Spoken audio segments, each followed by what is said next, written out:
2,000 years, they've experienced, how many lifetimes is that, right?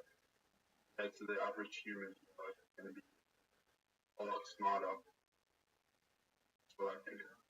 Well, certainly they would have a lot more experience and a lot more knowledge of history because they would have lived it. Yeah.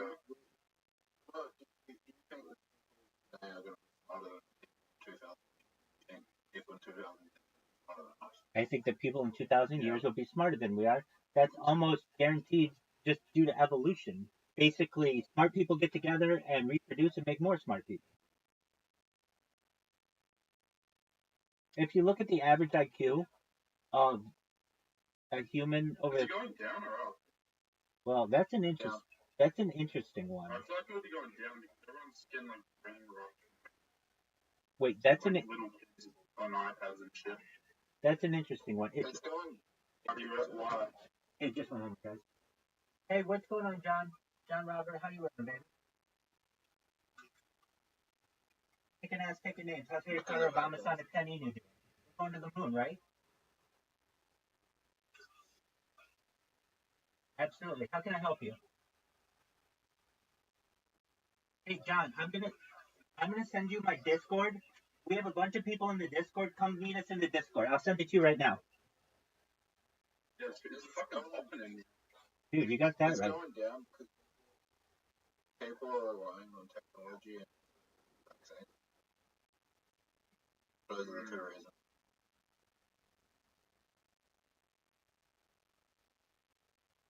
I would say the top tier, the top tier, the elite, no, the top tier, their or are, as I should say, our IQs are going up.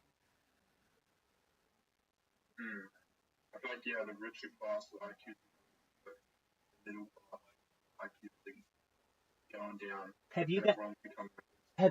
you guys seen the movie Idiocracy? No. So they actually show what the average human IQ is supposed to do in the future. I know it's a movie, but it does show that it gets dumber incredibly. I'll tell you, I'm not like comparison people, like they're dumber than average people. They don't need to do anything. Yeah, but I'm talking about like the Rothschild thing. There's no such thing. You don't reckon? There's no such thing. So you reckon there's like a rule possible? No. Not on the slightest. Here's the thing, right? If there was, we'd have a lot of people snitching, right? Hey, but that's how they get you there. It's like Epstein's Island. Rabbi, what do you reckon? Yeah, I mean, listen, if you were born into that power, right? And then there's other people around that you have to share that power with, and you're one of the most powerful people, there would be someone in that group that would be like, fuck it, I want to be the most powerful person. It just doesn't work.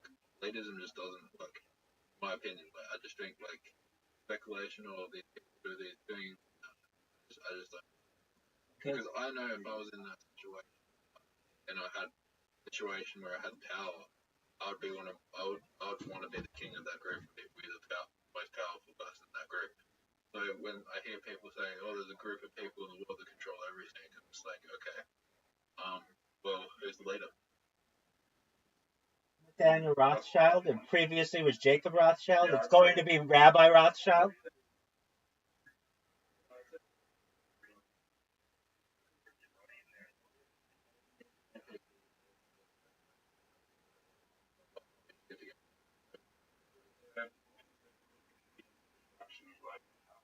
How we are today, everyone's retarded, fat, and distracted by, I don't know, like, distracted by, like, easy temptation. That's why no one can unify, that's why no one can overthrow. I think if there were people that were leading the world, It is obvious. Yeah, what do you reckon? I reckon. It is obvious. I mean, I name it. I name the names of every single family that rules the world. It's Astor, it's Bundy, it's Carnegie, it's Collins, it's DuPont, it's Lee, it's the Merovingian bloodline, it's Russell, it's Rockefeller, it's Rothschild, it's Reynolds, it's Van Dunn, it's Vanderbilt, it's the Warburgs, and the Windsor families. Those 15 or so families are the concentrated power of the world. And then there are another 300 or so families outside of that that also shield that. And from there, you can do anything that you want. You own all of the banks, you own all of the media, you own all of the weapons companies. You literally have all the control that you need. And if anybody talks against you, you just gaslight them. So what do I mean? You just say that they're crazy. You just use ad hominem attacks against them. You say that they practice tomfoolery, that they have milk toast arguments, that they are anti whatever. They are anti whatever. They are they are what are words that they use? They use words like perhaps um deniers, hoaxers. They use pseudo scientists. They use all those kinds of words to demean people, and they're just ad hominem attacks. They're just literally name calling, but they do it enough to people so that no one listens. And but you can't get mad about this situation. Wait, but you can't get mad about this situation. That's the key. Why is it that I don't get mad about it? And here's why. Because if we were all playing Sim City or um or The Sims, or we were playing like a world building game, we all would do the same thing, and we would all try to win. And that's all that a small group of people have done, is essentially win the game. And there's nothing wrong with it. Look, I can tell you this. If you run the Earth as a simulation 1,000 times, 1,000 times, a small group of people will take control of a larger group of people. 1,000 times. Welcome, Casey. We're glad that you're here. So once you know that a small contingent of people taking over the larger contingent of people is not inherently evil, but is in fact human nature, then you recognize that this is just the natural course of things, and you recognize that it's a race to the top. You do your absolute best to get there. Do you think? I mean, there's no reason like in like 6 to 12 months from now that we can't be like most powerful people in the world and take over everything. There's no reason. All right. Well, maybe someday. 6 months from now. 6 months from now. Right. Maybe next year is just making money when I'm 30. Okay. And I will be one of the most powerful people in the world by the time I'm 33. That's what I like to hear. Wait, how much is the Obama coin going? It's going to have $1 billion market cap perhaps by the end of the year. Should I invest in it? Oh, I don't tell anybody to make any financial decisions. But here's what I can tell you. See, here's the funny thing with cryptocurrency. It's different. The laws haven't yet caught up. Here's what I can tell you. Anything is backed up by nothing. Basically, fiat currency is not backed up by anything. Cryptocurrency isn't backed up by anything. But what I can tell you is Harry Potter Obama Sonic 10 Emu. The only thing that makes it different than anything else is that it has had essentially its entire story live streamed on the internet, which means it's backed by data. And data is Earth's #1 resource, more valuable than food, gold, water, petroleum, all the things. And that's why this is a special cryptocurrency. But for that reason only. It's not because I like the Sproto. It's not because I like Harry Potter, Obama, Sonic. None of that. All of that. It literally, I'm serious. This could be called the Zoot coin, and it would be very, very, it would be worth a lot. Not because of Zoot, not because of the name. It would be worth a lot simply because of data. Data is the reason. So I can tell you this. If you're going to buy the one backed by data. agree. I mean, it's a funny game. If it humans also like people. No, I agree, man. I agree. So here's the thing, right?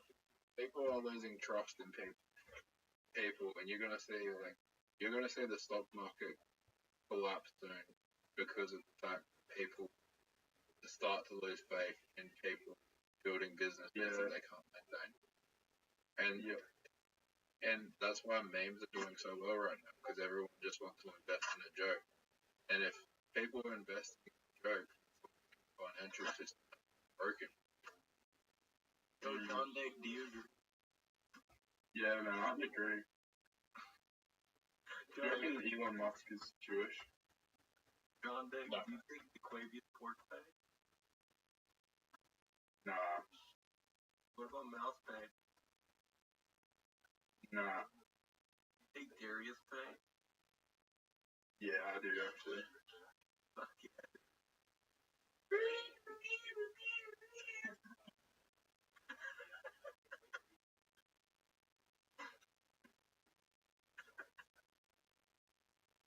I'm dead.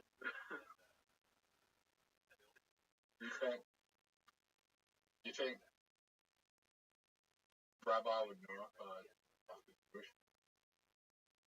What? You asked if Elon Musk is Jewish, and I asked him, do you think Rabbi? Yeah, he would know, bro. He's like Israel's top guy. Thank you. I can tell you this. This is a very interesting question. I have heard it discussed at a Shabbat table, and it was not confirmed. So there were some people who said yes, who were from South Africa. There were other people from Brooklyn who said no, and this happened, and so it was not confirmed. There was no evidence that it was. Bro, do you agree? I can tell you though, he did attend a Jewish day school. There's something to that. Can you invite me? Can I invite you to Shabbat? The next Shabbat that I have, potential. Rabbi, do the Goyim know? Do I what?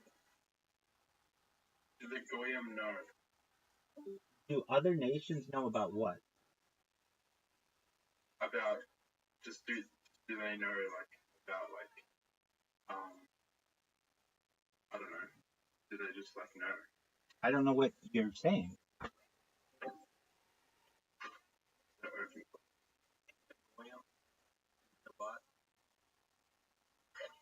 Yeah, Rabbi, can I be Jewish?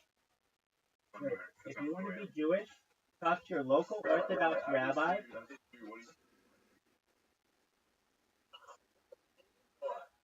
Many of us.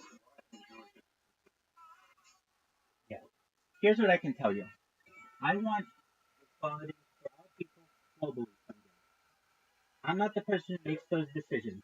That's just how I feel in my heart.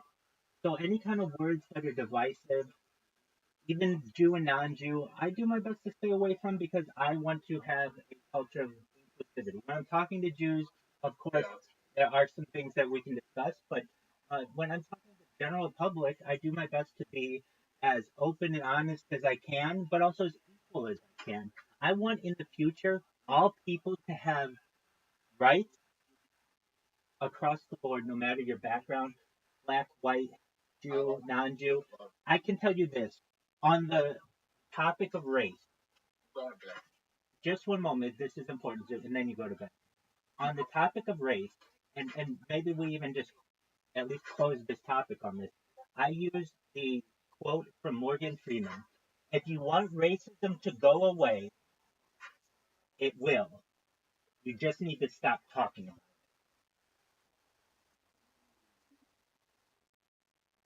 Right. So I get that invitation to Shabbat, right? Rabbi, can you come to my bar mitzvah?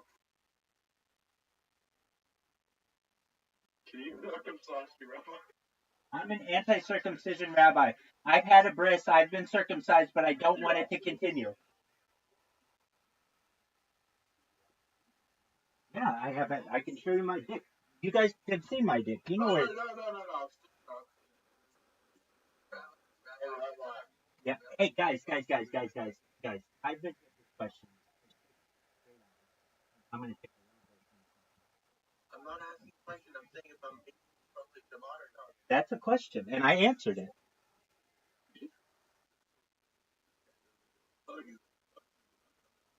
That's exactly not what I said. If you would stop and get your fucking head out of your ass, you would hear me have said the next Shabbat that I have, there's the potential that I would invite you to.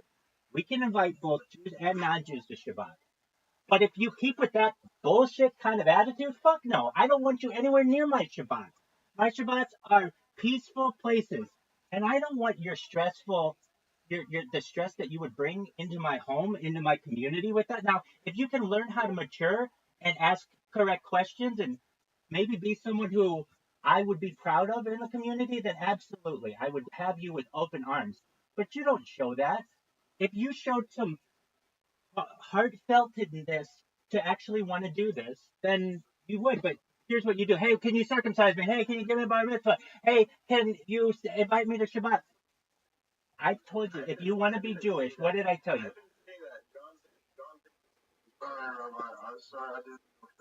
You're okay. What have I always told you guys? If you guys want to be Jewish, the easiest thing for you to do is contact your local Orthodox rabbi.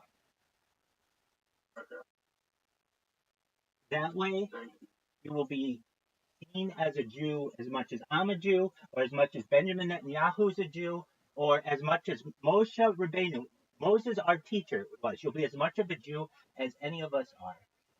But that can be done, and that can be done. So don't think that it can be done. But if you're like, hey, I just want to be able to think that I'm cool, well, I can tell you that you're just not going to get accepted to the program if that's why you're doing it. There are programs in order to.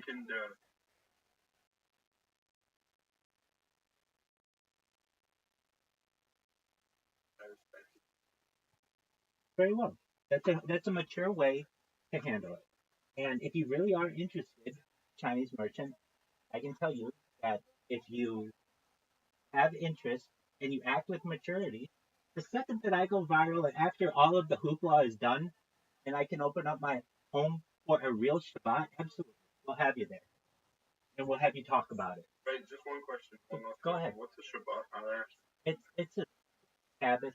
It's essentially Friday night sundown to Saturday night sundown, and what? That's like a party. Yeah, what Chinese merchant is referencing is a dinner he'd like to be invited. Yeah. Also, you'll look We're gonna go to Hanukkah. Okay. Well, I'll tell you this. We'll have a huge Hanukkah party, and yeah, that one. I'm serious. You could take part in all of these things, but you have to do it with a sincere heart. You just can't be like, hey, like you literally come in here drunk and high sometimes, or maybe just high, not drunk. Sorry, but you come in here and just be like, I want to convert to Judaism, and then you leave, and then it's like, dog, I can tell you're not taking it serious. If you're taking it seriously, I'll make more. I'll give you more leeway. But if you're just coming in here asking questions with, if I don't see the sincerity behind it, you have to understand. You have to understand that perhaps my friends will be there, perhaps my family will be there, and they're gonna be like, okay, so Chinese merchants here. What's good about Chinese merchant? I'm like, well, he just asked to be here, and they'll say to me, okay, so this is the best person that you could find.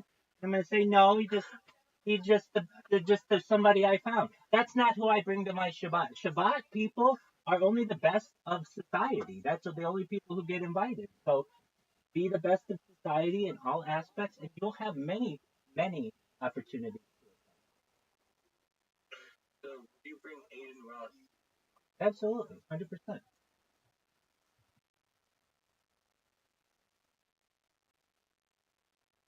I'll go to Shabbat, I think.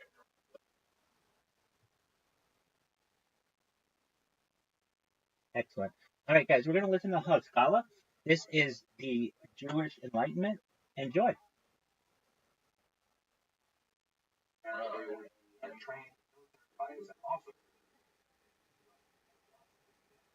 And then I like family party. That's cool, baby. The alternative that Nicholas first offered was Yo, Sonic, how you living, Pip? so-called crown schools, which were Russian Yo, dog, schools. we're all hanging out in the Discord. I'm gonna send you a link. Jewish leaders like perhaps the Haskalah Excellent. offered light Russian populations, but in reality, they ended up fronts efforts and even all the United States. So, in this context, that the fight of custody and the argument have to be. But I think one of the most Hello, how are you? I'm sending you the invite.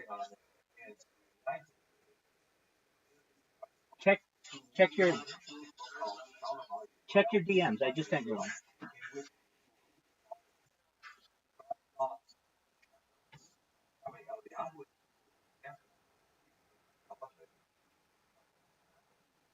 Safeguard the Torah to purify its Talmud and to oversee its logic and its diligent study. That's like shepherd number one. Shepherd number two.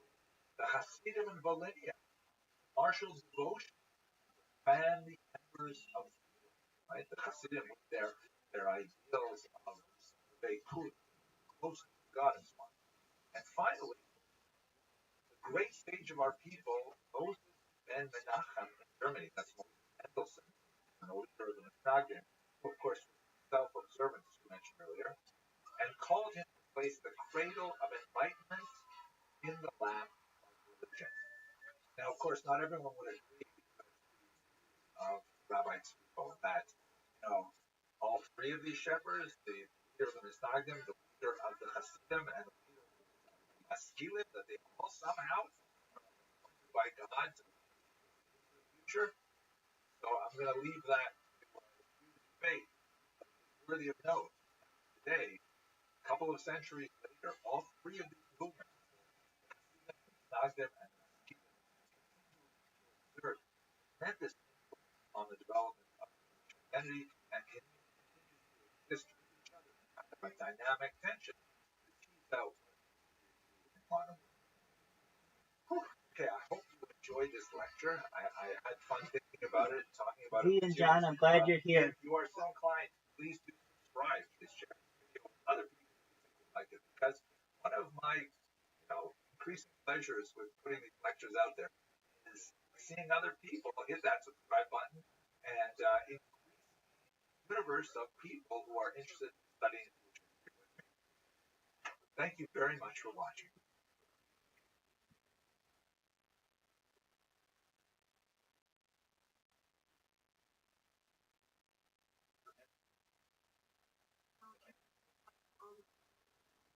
Yep, 24/7. All day, every day. I'm always live.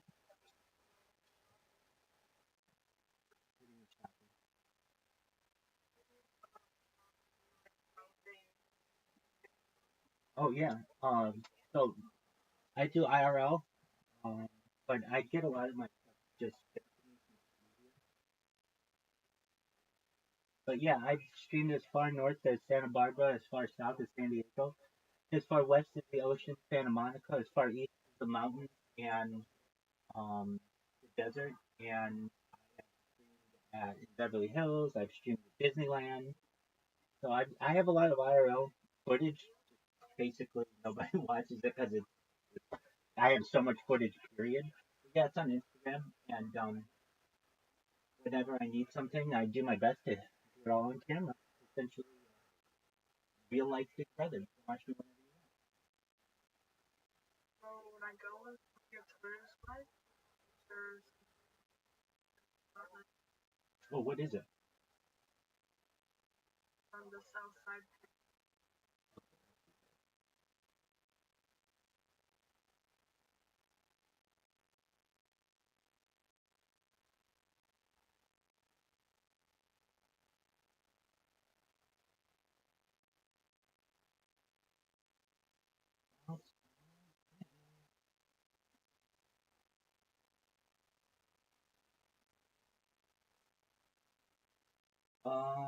It says the account might include sensitive content. Is that what you're saying? Yeah. Yeah, it's just the settings that you have on. So let's take a look at it. I'm not exactly sure.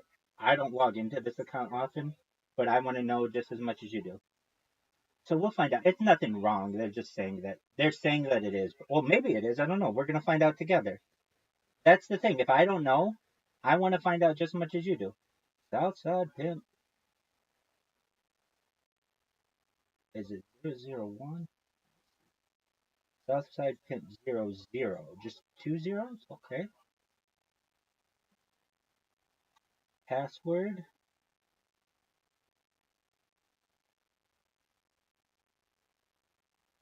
Boost your account security. Get started. Nobody cares about that.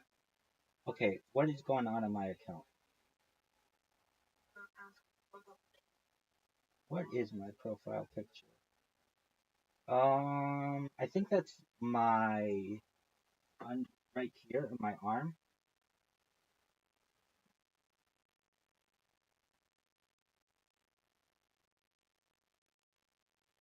Like underneath my arm right here.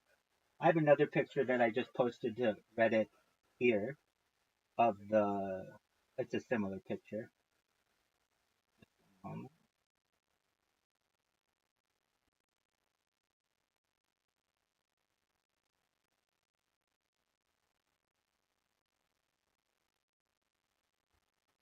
it is. I think it's from a series that I did. Not recent. That's a long time ago. But here. So this is a bigger version of it, but I think it's just with my arms raised and inside like this. Okay, well, that's your opinion. Nobody said that it had to be the coolest thing in the world. It's a picture. Okay.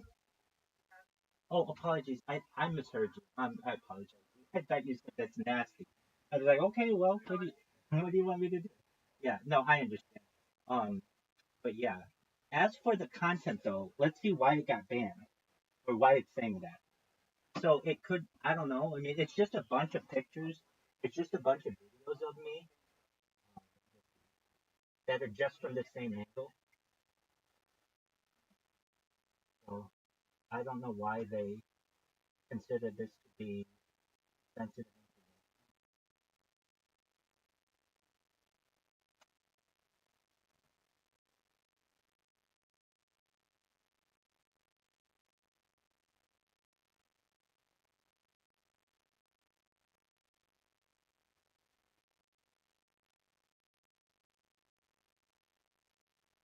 Any other questions? That's a good one. I didn't recognize that. Oh, you have to be 18. Are you 18?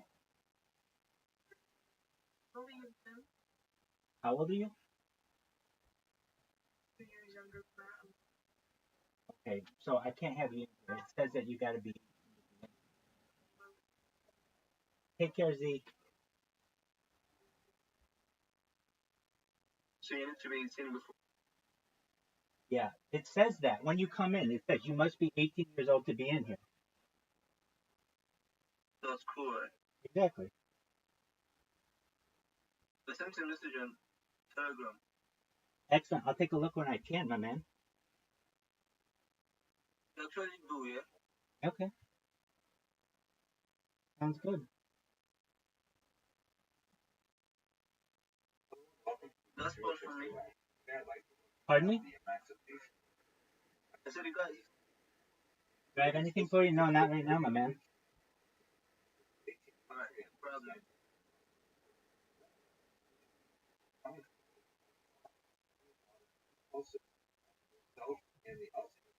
You like stream super server? You got it.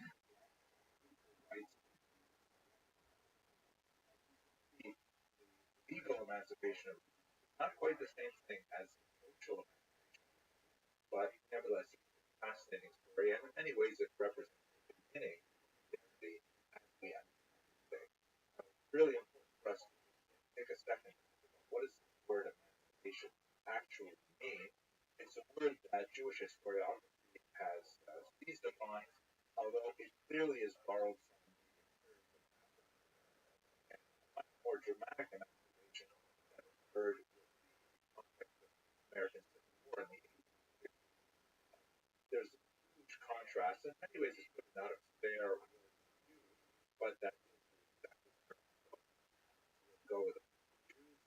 prior to their emancipation were not slaves, same as the African experience.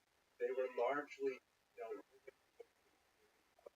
disabilities, residence restrictions, and so on, were not directly enslaved owners. They had a certain movement. They had a limited occupations, very isolated, narrow opportunities for higher education, but it's not at all comparable to plantation. But let's use this term, try to find a word to express the release of all of these in the late 18th century. So, by way of background, it's very important. And term emancipation, what do we exactly mean by it? So, for the modern era, a corporate structure, which is a little bit like feudalism.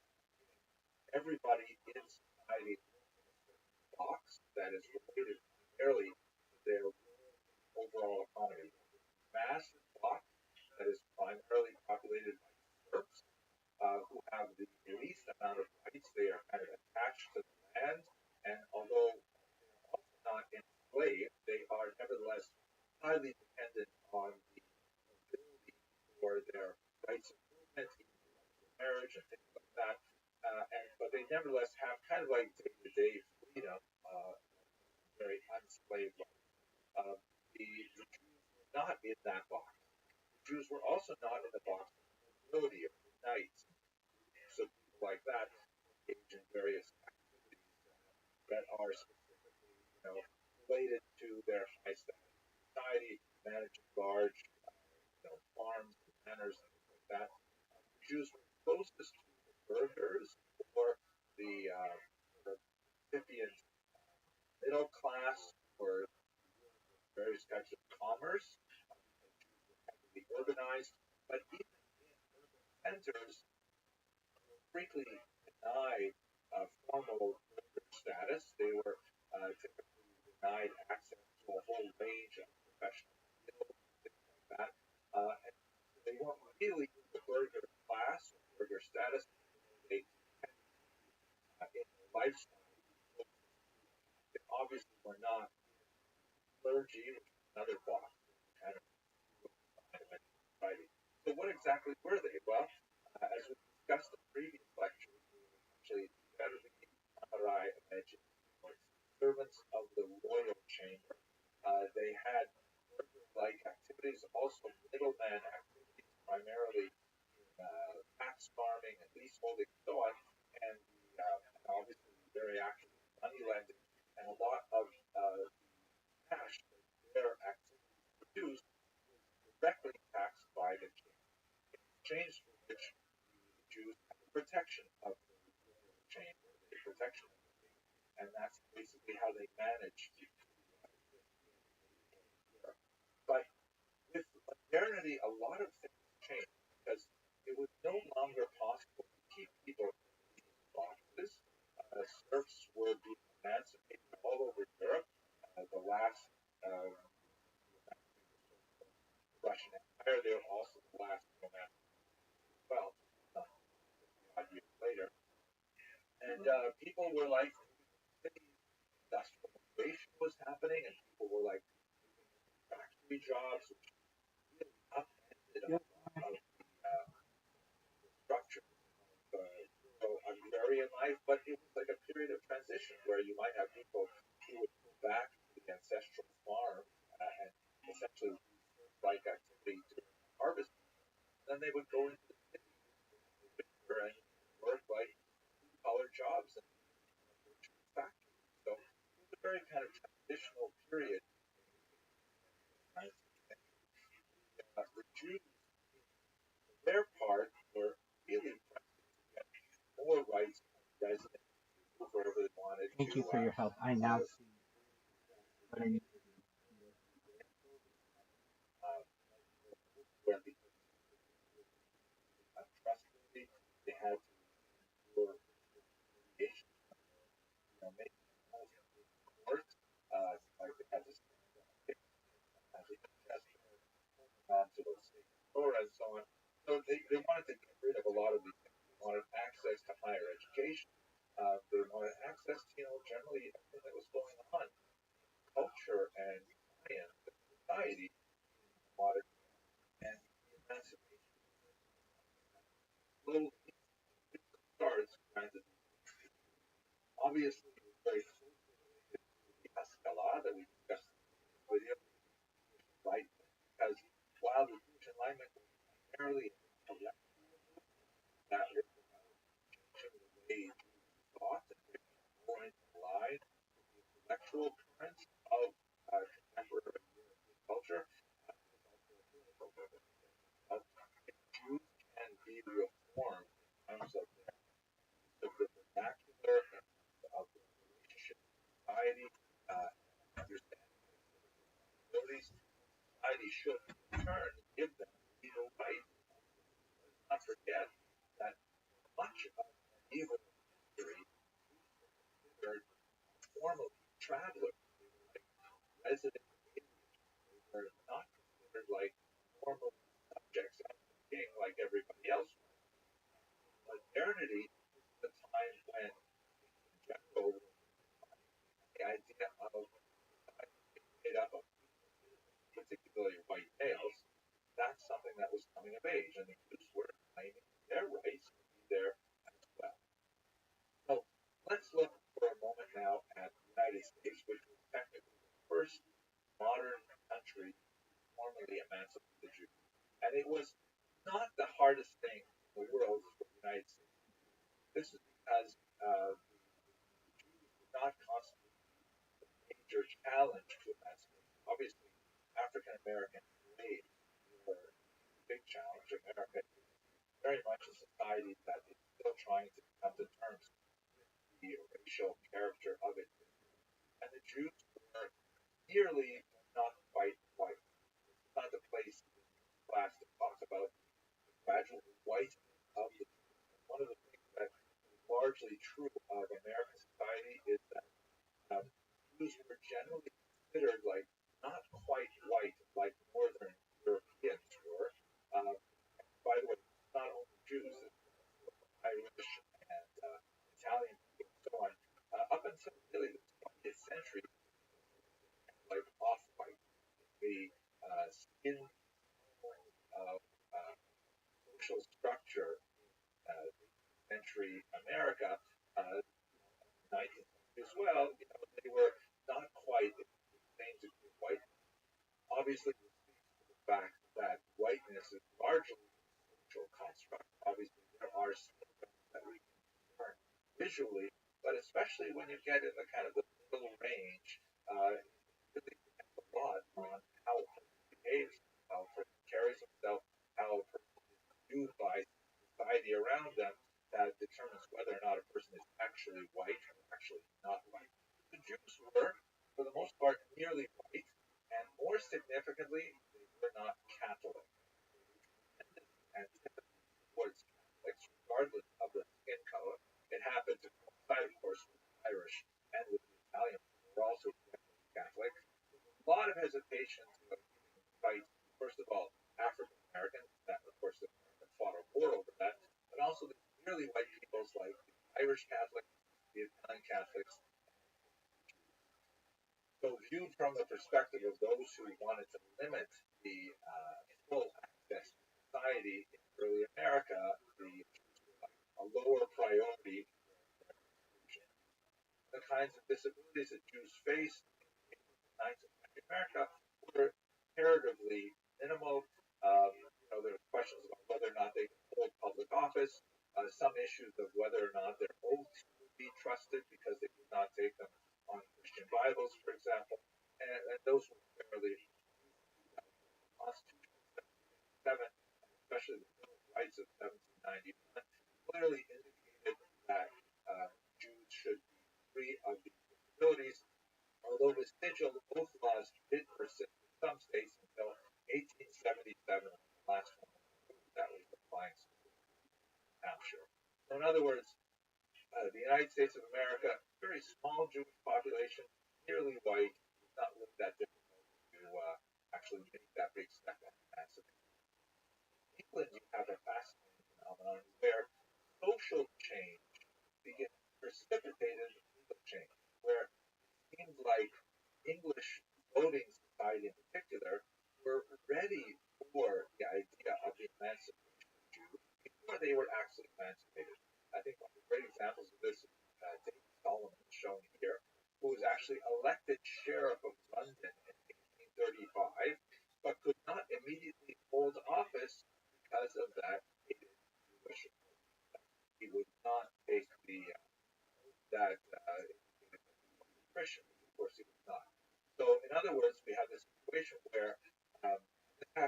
way to was the superior candidate for a position. They voted him always. And it was the office itself that was trying to hold back on allowing the Jewish candidate until eventually, after significant debates, circle, they abolished the Jewish. So emancipation for Jews actually came from a groundswell of support, at least among the voting population. France has an entirely different story. Here you see a depiction of the Declaration of the Rights of Man and brackets male. This is, of course, a hugely important document that's roughly comparable to the American Bill of Rights, in which it decrees the kind of ideas of equality for all citizens. Interesting to note, by the way, that there are limitations. Even these very beautiful documents. In the United States of America, the Declaration that all men are created equal was not interpreted to mean really all men, because it did not include African Americans, for example. And this Declaration for the Rights of Man and Citizen, revolutionary figure named Marie actually said, hey, wait a second, why does it have to be in the masculine? And so she proposed a declaration for the rights of woman and citizen. And the word citizen, of course, in French can be either as a male or a female. But the French government is not willing to accept that. They're really only thinking about men. Honestly, it says man and they meant man. But that's the case of France. Unlike England, where social change precipitated legal change, France, it was legal change that precipitated social change. Almost. In other words, the laws were put on the books before society was totally ready for them. So what happened in France is after the revolution in 1789, and then almost immediately Jews start saying, hey, what about us? We're included too, right? We're also part of this revolution. And philosophically, it's really hard to say no, because so much of the grounding of the French Revolution, like the American Revolution, was based on this flowery and soaring rhetoric of the equality of all people. That includes Jews too, right? So there's a big distinction between the smaller, much more acculturated Sephardic population of Jews that lived in the west south of France, Bordeaux and Bayonne, and much more highly dense, concentrated, and less acculturated Jews living on the eastern border in the region of Alsace-Lorraine, the Ashkenazi Jews. Sephardic Jews largely spoke French, largely had a much more French lifestyle in terms of their dress and their broader economic profile and things like that. But the Jews in Alsace, on the other hand, British as their first tongue, were much more sort of Germano-tropic in their cultures, tend to be far more observant of Jewish law at home and in the street. So what happened in France in 1790, the emancipation was extended to Sephardic Jews, or Bayonne, much easier to accept them. And after a certain amount of hemming and hawing, in 1791, this thing was granted to Alsace. Now, that wasn't the end of the story by any means. There was significant outcry because with emancipation, all of the restrictions on Jewish economic activity were lifted. Jews were allowed to engage in whatever kind of occupation they wanted. And they rushed to all kinds of occupations where they had, significant advantage because they were overwhelmingly literate, numerate, they were well connected with living in other countries, import, export, all kinds of commerce. And large population of Christians in Alsace began to complain that, hey, our entire environment is changing as a result of these Jews rushing into these fields and undercutting them with prices and all kinds of things. So a lot of complaints went to the Emperor Napoleon, who, in his typically grand kind of way of thinking about things, said, well, obviously we've got to talk to these Jews. So do they have like a representative body or something like that? Do they have a pope like we do Catholics? And so the buyers said, well, they have this thing called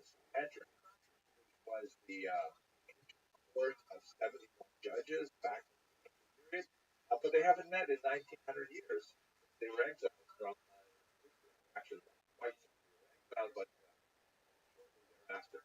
And the fine, Napoleon, let's reopen the Sanhedrin. And so messages were sent out all over Europe that the Pope was going to gather the Sanhedrin. And in that gathering, he was going to ask them a 12 questions. This is actually the assembly of Jewish notables prior to the meeting of the Pope. The questions that he asked were actually quite fascinating. They gave an insight as to what he wanted from the Jews. He asked questions like, for example, do the Jews have their own police force? What's the point of asking about the police force? Well, the point is because he wanted to know if he was going to accept it as a state that makes sense for there to be two judiciaries and two enforcement agencies. What if, Jews wanted to run their affairs through a different legal system? Would they be culpable to French law? All kinds of things like this. He wanted to know a little bit about the assimilability, that words, the assimilability of the Jews. He asked, for example, are Jews allowed to marry non-Jews? Now, in basic Jewish law, that's like a really important no. It's not permitted in Jewish law. Obviously, there are interfaith relationships, but that's really more of a first phenomenon, certainly not countenanced by traditional Jewish law, although some of the denominations that are active today, of course, relationships. But in the 18th century, the answer was no, not allowed.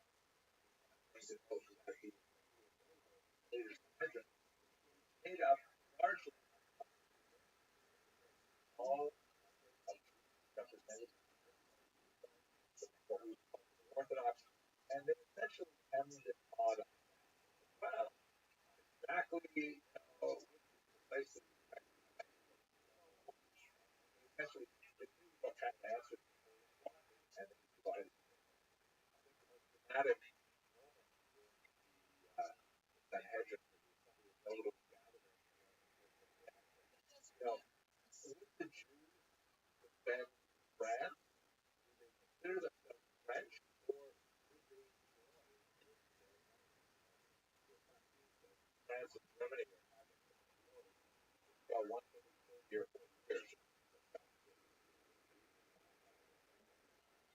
That be but we think about those in Alsace where Yiddish speaking, Yiddish is not a language to right? They had all kinds of what happened if war? Jews fight for it. Dramatically, the assembly rose up and said, just set up war. That was the whole idea. Was satisfied with those answers. Great. Sanhedrin became a form of and by this man, David absolutely amazing. That I want a hat like that. Fantastic. He was actually a renowned Torah scholar of the day with a commentary on Mishnah called Yad Rabbi, still studied today. And he was one of the more orthodox members of the Sanhedrin that gave it like its weight. There's a lot more to say about how directed the organization of synagogues in France, but we should spend a little bit of time talking about it. So, in Austria, the document was issued by Joseph II, Lorenz, in 1782. This was kind of like a very important pre-emancipation document that sort of of Austria a formal understanding of what their rights are.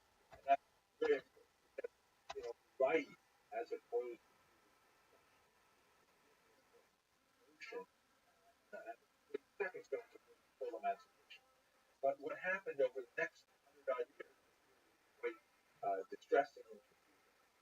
Austria, like much of Eastern Europe, went through a revolution in 1849 and a revolution and pushed back, and the revolution on the more liberal side of the spectrum. So with the general constitution that was in 1849, civil and political rights were issues for everyone in Austria, quote unquote, not dependent on religion. But then in 1851, when there was like a backlash to that revolution, those rights were pushed back. The constitution was led by the Hassan Sofer, a very important rabbi, Rabbi Rothschild, who essentially said that emancipation is going to result in assimilation. He was not at all wrong. Emancipation and assimilation go hand in hand, and he said we should not accept emancipation. We should demand to have equal rights, because that's really a very important tool that the Jews use to maintain integrity. Nevertheless, this was the zeitgeist at the time. With the formal uniting of Austria and Hungary, the Hungarian Empire, then there was formal as well. This has also been a tremendous social change in urban areas, in particular in Budapest. Hopefully, we'll come back to that a little later. Finally, in Germany, this region had the most extensive, long struggle between liberal and conservative elements, specifically with regard to so emancipation in Germany over the 19th century, which was, by the way, not united for most of the 19th century, was very piecemeal, was very limited.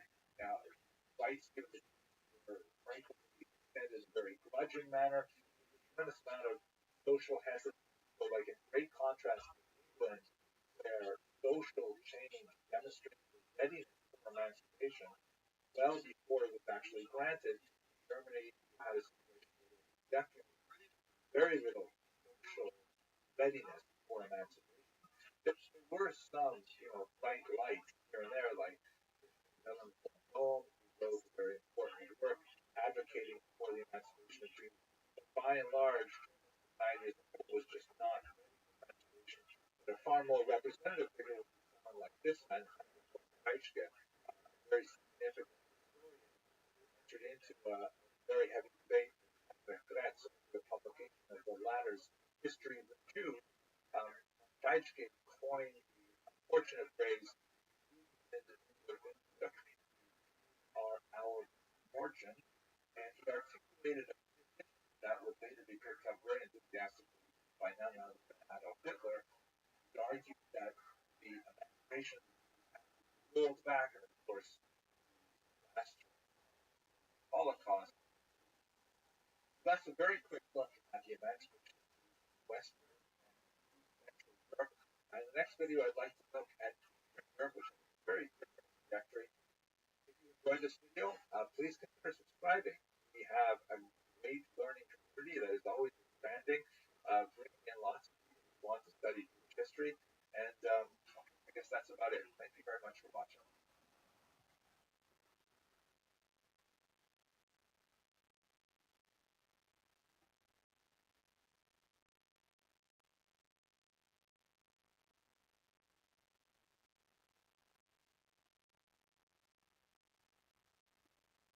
Hello, and welcome to another episode of Jewish History Lab. Today, I'd like to spend some time talking about the birth of modern Jewish politics, which is really a phenomenon that we see appearing in the late 19th century. Now, obviously, that seems ridiculously late in the sense that, as long as there have been more than one Jew, there have been politics. It's just part of the nature of the Jewish experience, I think, possibly of the human experience in general. But what I'm going to be focusing in on in this context is the idea of the birth of mass movements with political ideologies that are adopted by Jews, particularly in the modern era, especially because this is the time when democracy begins to make an impact on the Jewish community, and in particular the great mass of population that resides in Eastern Europe. There's so many more Jews to bring that critical mass to political agendas along. And prior to the 1880s, by and large, were quiescent when it came to political activity. They largely trusted their leadership to have any kind of interface with the secular authorities. And so really it was a matter of more kind of like relationships where the Stadland, the intercessor that would be hired by the Kehillah, would be the one that would be interacting with the nobleman or the king or whatever on behalf of the entire community. And the idea of Jews breaking away from the central authority was quite unusual and have a long tradition before the modern era. In the modern era, however, for a variety of reasons, Jews began to look at more contemporary ways of organizing themselves and not necessarily in conformity with the will of the rabbinic and communal leadership, and that's where we get these modern Jewish politics. So let's have a look at that specifically. I think we can date the major important turning point in the development of modern Jewish politics to 1881. That is the date on which Tsar Alexander II was assassinated, shown here with his son and with his wife. He was a very popular Tsar. He was the great Tsar liberator because it was on his watch that the Serbs were liberated. It was definitely not a complete solution like the emancipation of Africans in America. It was not a funded emancipation, like it went from one set of difficulties to another set of difficulties. Nevertheless, the Russian populace as a whole tended to regard him favorably. The ones who did not, in particular, were the revolutionaries, the early socialist movements that were burgeoning in the 1870s. And in 1881, a group of them, organized under the name Narodnya Volya, the People's Will, tossed a bomb at his carriage and killed him. You can see in the contemporary newspaper accounts of that act of violence. The rumor went out throughout the empire that the new emperor, son, Alexander III, gave the populace permission to beat the Jews for 3 days. Now, for a long time, Jewish historiography kind of fixed value, and if you've seen the roof, there's a scene where that was approached by a policeman who wants to give him some kind of heads up that a problem is coming. But it seems like this is not an accurate depiction of what happened in Russia. In reality, went way up. The Russian Empire government was certainly not the architects of the violence. They had a great difficulty trying to control them. The entire administration, the police force, was exposed as being, inept, excessively bureaucratic, slow to respond to this rapid movement of violence that essentially followed the rail lines that were connecting the communities. And the pogroms went on not for 3 days, and it really underscored the fact that Russia was no longer capable of maintaining itself as a Rechtsstaat, that is, a country governed by law. There was simply too much anarchy possible, too much chaos possible, and that is really something that the Jews, as a minority, fear tremendously. So it is the violence that erupted in 1881 and extended for a few years that really triggered the rethinking by Jews of their political status. Or ethnic populations that were minorities in the region, like Poland, Ukrainian territory, vice versa, things like that. And it was something that really got way out of hand for the Russians. Now, this map and the few charts that I'd like to show you right now come from really interesting articles published in 2019 by Irena Grosova, Sakali, and Ekaterina Kravskaya that point out something that really should be fairly obvious, but no one else, to my knowledge, has really made these correlations. The pogroms, why did they happen? There's definitely a certain amount of anti-Semitism in traditional society, and we tie it to, church teachings and certain economic practices of the Jews, and the long-term resentment that goes back to the Khmelnytsky rebellion, the Haidamach rebellion, and so on. But Jews basically live relative peace alongside their Ukrainian, Polish, Lithuanian, Latvian, and Russian neighbors, with only a few significant punctuations of violence, like under Khmelnytsky in the 17th century and under Honta in the 18th century. So the majority of history of Palestine was relatively peaceful, not necessarily loving, but one of coexistence. So why why all these pogroms all of a sudden? So have a look at these charts.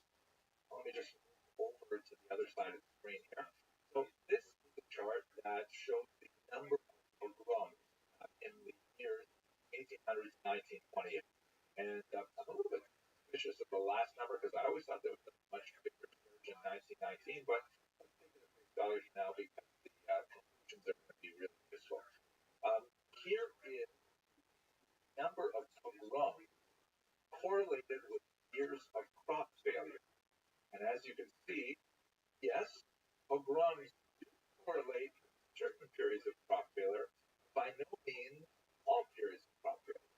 There are some periods when, terrible crop situations, especially from before 1881, do not result in anti-Jewish violence. And in fact, there's rather extended periods before the Russian Revolution in 1917 where there's violence. So what's going on there? Then if you look at a different kind of factor, political turmoil, same kind of thing holds. Yes, periods of violence against Jews in 1881 and in 1905 with the Kirchner pogrom and the pogroms, they coincided with significant political upheaval, but lots of periods where we had political violence against Jews. Yeah.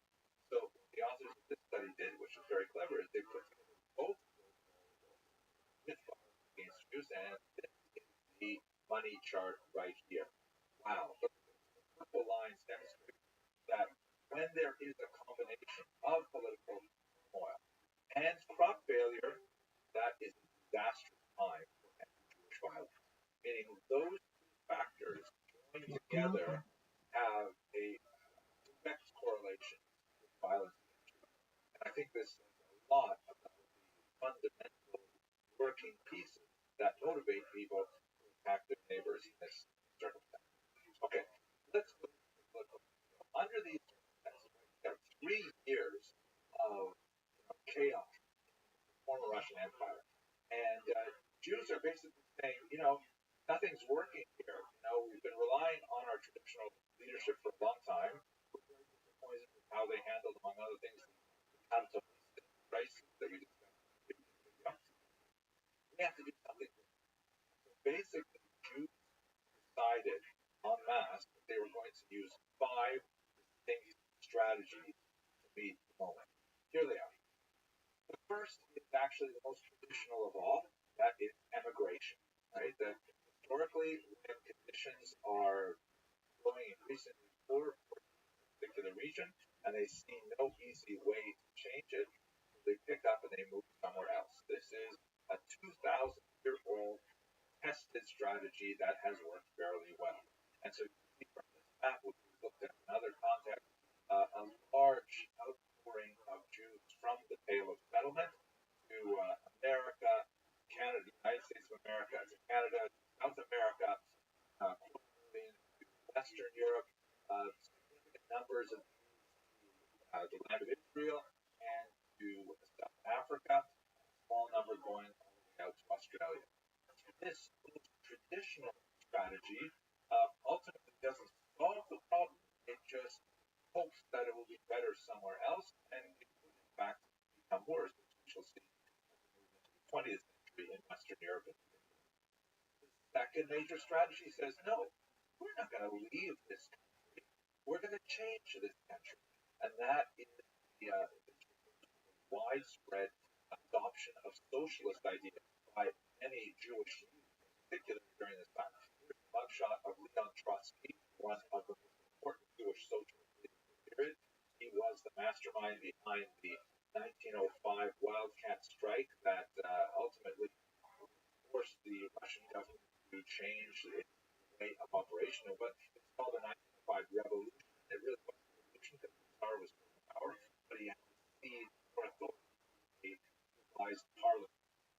What is not as well known about Trotsky's personal problems with the Russian Empire is that in 1905 it was virtually impossible to get a decent haircut anywhere in the Russian Empire. Anyway, Jewish socialism.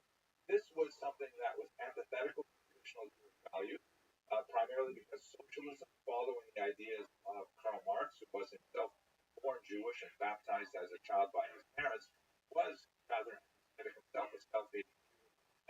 had lots of things about particular and Jews as well.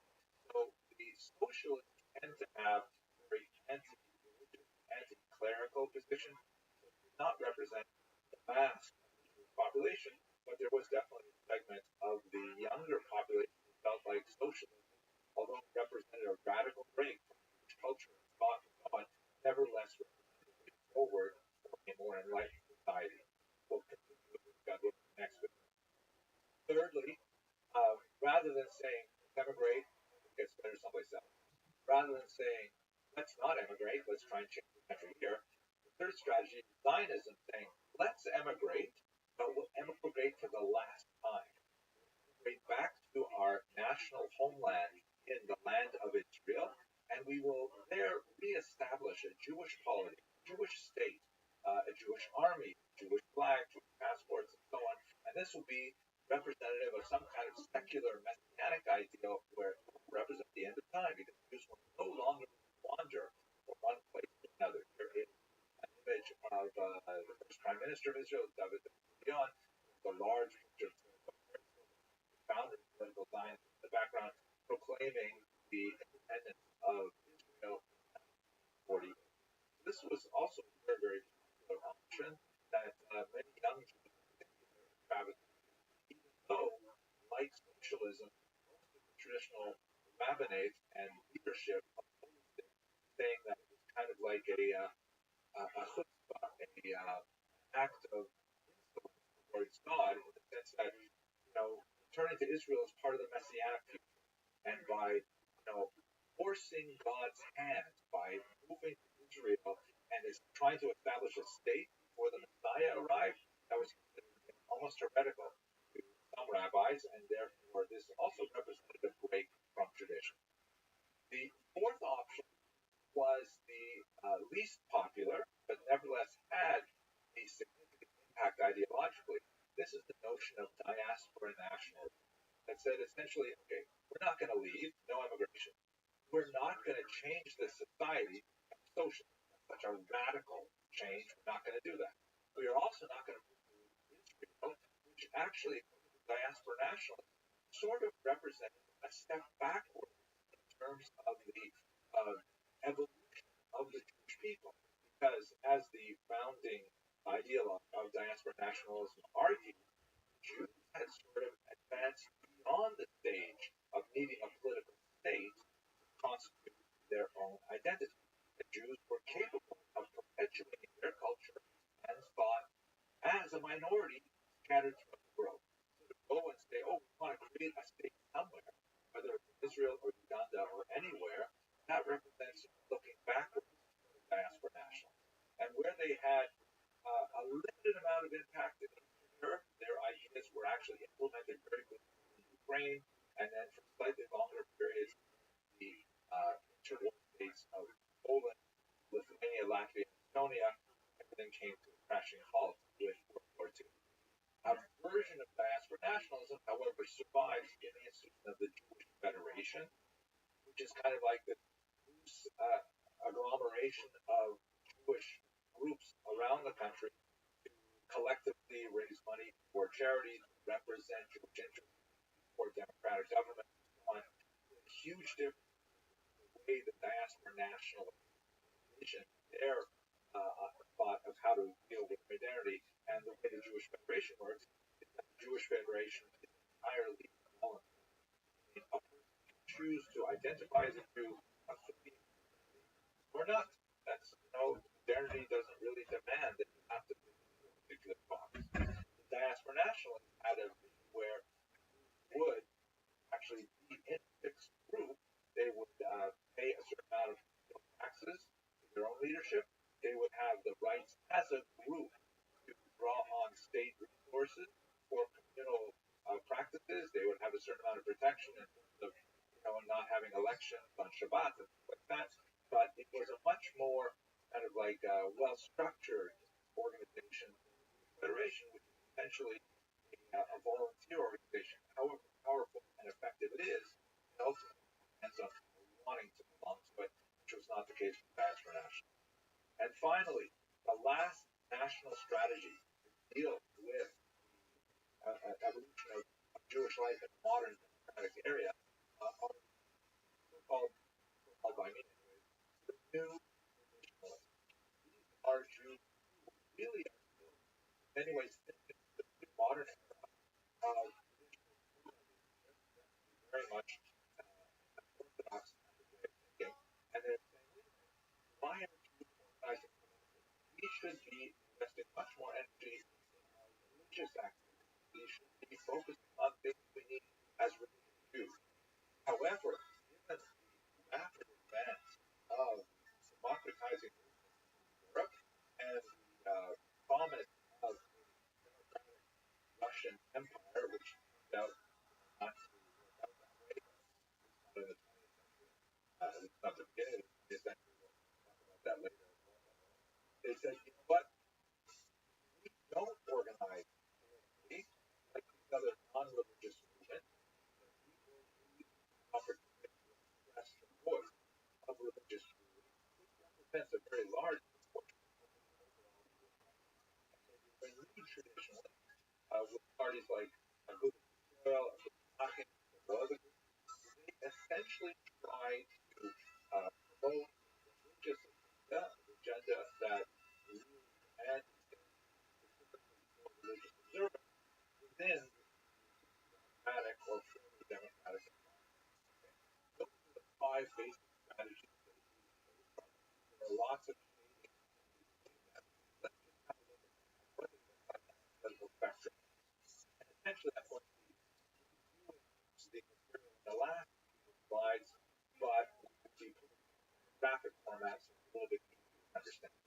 So here you go. Here's a typical political spectrum. This is the way you would study it in, American political science or things like that. You have a line, and on the left you have socialism, and on the right you have capitalism. Right? If you think about American politics, at least in the recent years, you could say that Democrats will just slightly left of center, Republicans will just slightly right of center, but basically they're really close to the middle. Jewish politics is not like that. You can have wide ranges of extremes between them. But Jewish politics is not so simple that we can all live on just one spectrum. In fact, a second axis has to be added, and this relates to the question of Joachite, which is basically here-ness. Do we believe, political parties or political organizations would argue, in developing Jewish life here, so in the diaspora, or do we believe in doing it there in Israel? Are we more Zionist inclined than diaspora inclined? So every party has to fit on both the X and Y axis. If you look in the lower left quadrant where you have socialism and Democratic, most important party is the general Jewish workers when that was actually one of the earliest parties formed illegally in the Russian Empire in 1897. It actually claimed a very large number of followers. It was essentially a very leftist agenda that was exercised in the Yiddish language, largely because there was a significant population of blue-collar workers in northern Polish settlement, Lithuania in particular, that were very receptive to socialist thinking. And so the Bruins really relied on the Jewish proletariat, which was quite significant in the more industrialized north. By the time we get to the 1917 revolution, there were 30,000 card-carrying members of the Bruins. Now, backing up, what about the lower right? We have this man, Shimon Dino, who represents the diaspora nationalists. Right? They were definitely very big right? They did not favor the idea of Israel, but they didn't think that the country had to be so radically changed on a socialist agenda. They were really more interested in a capitalist economic framework.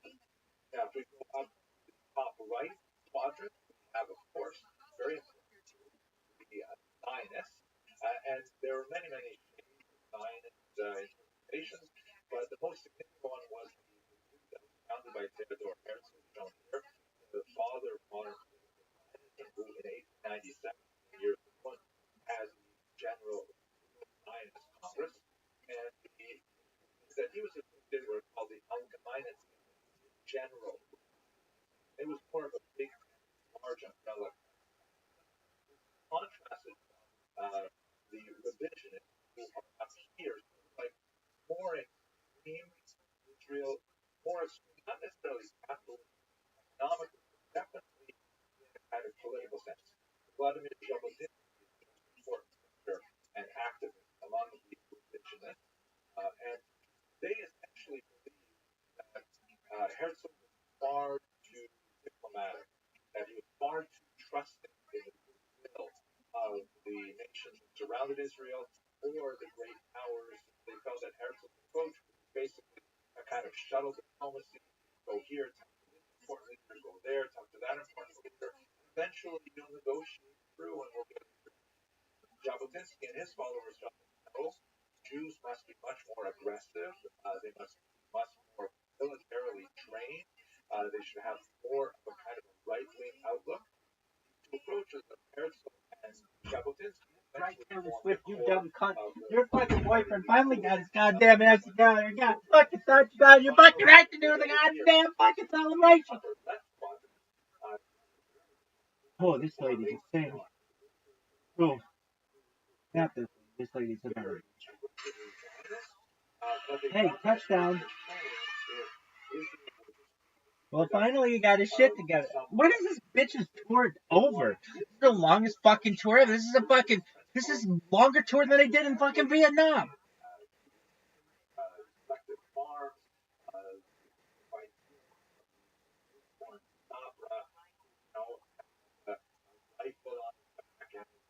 Damn, November 12th, Dave Chappelle. I tried to call Quest. Gangsta. TCQ. Shout out to Tribe Called Quest. Ladies, this is a news broadcast. They're not satisfied with have to have a third X, Y. Now we have C, which is kind of like. What in the fuck is this? I'll draw that like a curved line. Holy shit. All of these have been either or neutral. Ching chong ching. That's exactly what you said, girl. Oh, it's called Chong Ching.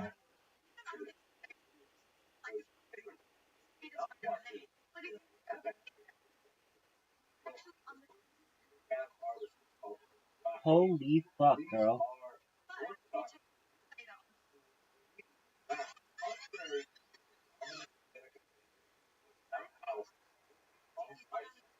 Dog, what the fuck?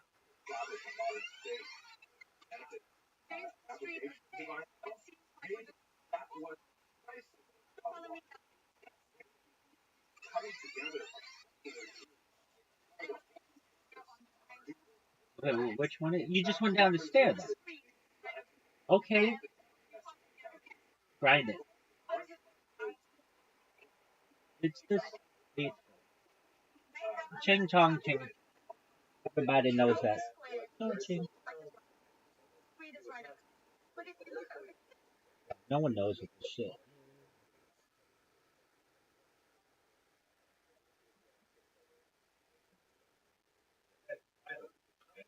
Yo, Pimp.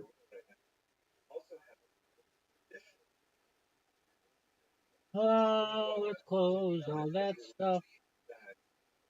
Because that's not appropriate.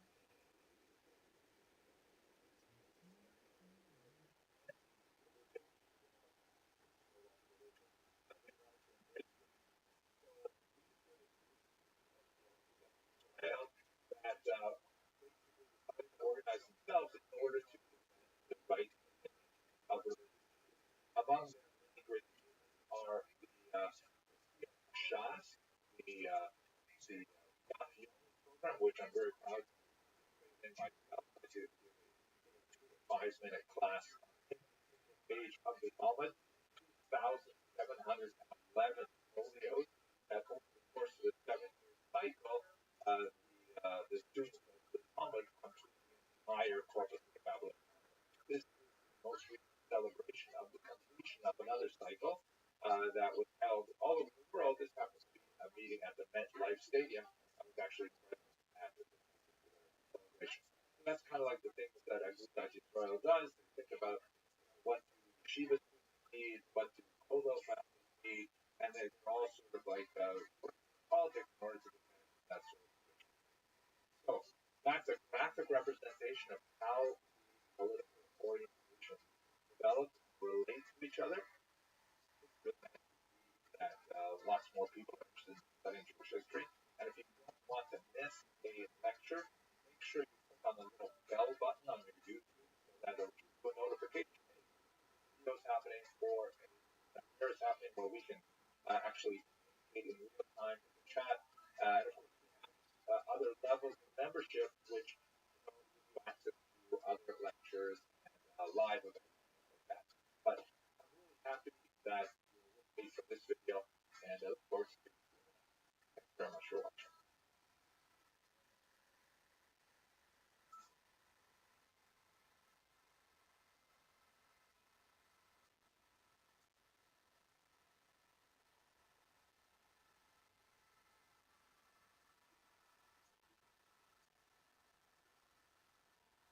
Hello and welcome to another edition of Jewish History.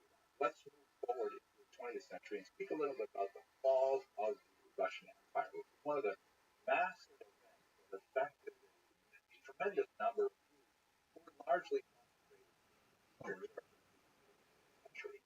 So this map is, you really got to understand this map if you want to make any sense out of the first half of the 20th century. On the left side, you see what Europe looked like before World War I. Point out in particular that East Central Europe is dominated by three large empires. Moving from east to west, the Russian Empire, which is made up of many different nationalities, but all under the Tsar Nicholas II, and then Germany, which dominated the Baltic coast, and below it, Austria-Hungary, also a very state that was actually a dual monarchy. These three large empires dominated the region. But after World War I, there were a number of peace treaties that divided these three great empires up into much smaller countries and actually resulted in a tremendous amount of dissatisfaction, primarily located in people who lived in these three regions, titular nationalities, the Germans in Germany, the Austrians and Hungarians in Austria-Hungary, and so on. There were a lot of winners, on the other hand, in the post-World War I treaties, and you can see they actually got their own countries. For example, most significantly, Poland, which of course was a country prior to the late 18th century, but then it was cynically divided up by its three neighbors and disappeared from the map of Europe. It suddenly reappeared 200 years later, and was a tremendous exaltation for the Poles, although there are lots of non-Poles living in Poland, including Ukrainians, Lithuanians, Jews, a number of other people. Then you have Austria and Hungary, which once this massive country, now they're reduced to tiny little rump states. It's so ironic, for example, Hungary, later on in the 20th century, it would be ruled by Admiral Horthy. And as you can see, Hungary is landlocked. What are you doing with an admiral in a country that has no natural outlet to the sea? Yugoslavia is created from the remnants of much of Austria-Hungary and so on. And significantly for Germany in particular, the new country of Czechoslovakia, now divided into Czech lands and Slovakia, but back then one country, Hitler used to refer to it as a dagger pointed at the heart of Germany. So you have a lot of states who are very much into revising the peace treaties. They want to go back and wipe out some of these gains of the new countries or reborn countries, and they want to regain some of the grandeur of old. The Russian Empire, of course, collapses, and we're going to spend most of our time today talking about that, but it's divided into several countries. There is Russia proper, which is basically pushed back significantly towards the east because of where the front lines of the German army were at the end of World War I. And west of those front lines, you have new countries created. Belarus, for example, is the Baltic states of Lithuania, Latvia, and Estonia. Ukraine is created within the Soviet Union, that we'll discuss in a second, but it's divided. There are English side of the post-World War I treaty, and there are Ukrainians who are on the Russian side of the post-World War I treaty, and they find themselves in the Soviet Union. So there's a tremendous amount of dissatisfaction among the losers of World War I who are unhappy with these peace treaties, and they want to revise them. Let's focus a little bit more on Russia itself, however. So Russia is extremely complicated at this period of time. I'll try to make it as simple as possible. The first thing you should realize is that there were actually two revolutions in Russia, separated by a few months. They both occurred in the year 1917, although the month in which they occurred depends on where you were standing at the time they occurred. The reason why this is so is because it was only in 1918 that the communists officially adopted the Gregorian calendar that is currently in use in Western Europe and America and so on. Prior to that, they were using the Julian calendar, which does not have the same calculation of leap days. Like in February, we have that leap year. So that meant that quite literally, Russia was 11 days behind the West in their calendar. And so if you look at Russian sources, for example, that were written at that time, they refer to the February Revolution because in Russia it occurred in February. But if you were standing in New York City when the revolution occurred, it would have been in March. So let's just say that the Spring Revolution, and it occurred, it began really in Petrograd, more stuff, sorry, lots of stuff, but it gives you a sense of just how tumultuous and how crazy everything was at the time. City called Petrograd, which means Peter's City, was a Russian renaming of the city that was founded by Peter the Great 100-odd years ago that was called St. Petersburg. The reason why it was no longer called St. Petersburg is because they felt that sounded too German, right? Petersburg is a German suffix, so the city of Peter. So they wanted to have a Russian sound because they were fighting with the Germans, so they called it Petrograd. Then, when the communists came to power, they renamed it again because they didn't want to name it after a Tsar. They renamed it Leningrad, right? Lenin City. And then, of course, after the collapse of the Soviet Union at the end of the 20th century, it was renamed back to its original name of St. Petersburg. Okay, this is all very simple. But it happened in Petrograd where there was a significant march. It happened to occur on International Women's Day, which is March 8th in the Western calendar. It's actually a very important day to commemorate even to this day in the former Soviet Union regions of Eastern Europe. It's different from, let's say, Mother's Day or things like that. Well, it's not really important. What's important for us right now is that there was a huge march and a protest that was specifically clamoring for the government to do something about the tremendous food shortages that were occurring as a result of the war. Don't forget, 1917, we're 3 years into World War I, no sign of slowing down. Russia is really hurting badly. They're not able to equip their troops properly. They're telling their soldiers to go to war, and because they don't have enough bullets, they use their bayonets first, right? Like, can you imagine going up against the enemy and you can't fire? You have to actually use your bayonet to get really close to them. And they have machine guns and things like that, so it's just a disaster. So there's this protest at Petrograd, and according to some news accounts, a woman took a brick and threw it through a bakery window. Everyone rushed in to get the stolen bread, and this riot sort of expanded and expanded. It took on more political overtones, and ultimately, within a very short period of time, the Tsar's palace was overrun. The Tsar and his family were arrested, assassinated later, and the Romanov dynasty that had stood for hundreds of years fell in early 1917. What happens immediately after that is it doesn't become communist right away.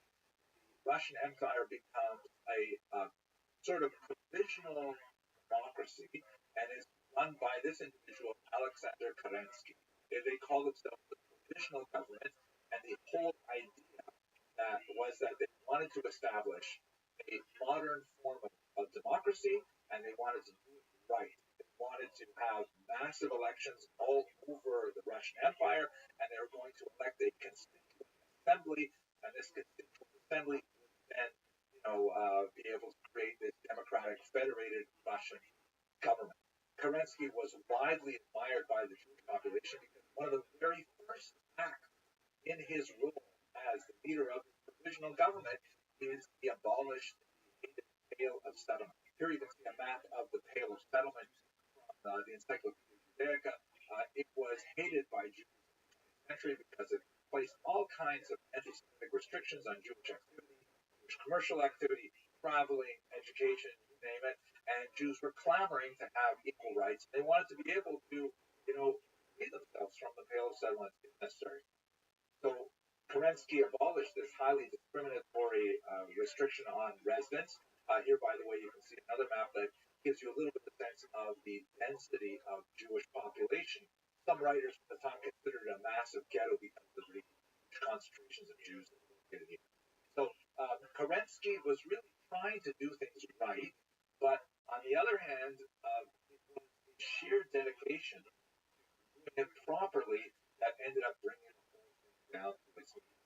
Because by pushing off all really important discussions, like, for example, should we continue fighting this war? And what are we going to do about land reallocation? And what about all these peasants and their demands? And what about the urban workers and so on? And they basically couldn't do anything until they had the Constituent Assembly. And by constantly pushing it off until that time when it could be properly constituted, the communists were able to take advantage and ultimately undermine these efforts. The genius behind all of it was Vladimir Ilyich Lenin, shown here, who was really quite a destabilizing force in Russia during those months between the first revolution in February, March, and the second revolution, which is really the communist revolution of October, November 1917. Here's the propaganda from the era that shows Tavares Lenin in Comrade Lenin at the top there with his characteristic soft cap, and he's getting rid of all of the negative classes in the Russian Empire. You can see various nobility and the Russian Orthodox clergy at the bottom, and you can see also what looks like a monopoly man. This is sort of the turn of the 20th century caricature of a capitalist. You may recognize the top hat, and typically there's a waistcoat there, and usually a bag of money. And quite often, not in this particular example, but quite often the capitalist is not so thinly veiled as disguised for a Jew.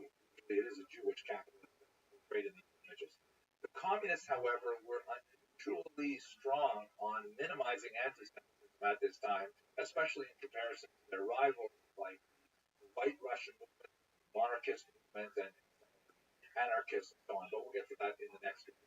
At any rate, over the course of the months in 1917, Lenin was able to really mobilize a wide-ranging network of Soviets, which he basically councils, and these are like sort of local, groups of leaders who are motivated by socialist ideology who want to take over the means of production themselves. And you would have Soviets in factories, Soviets in municipalities, and so on.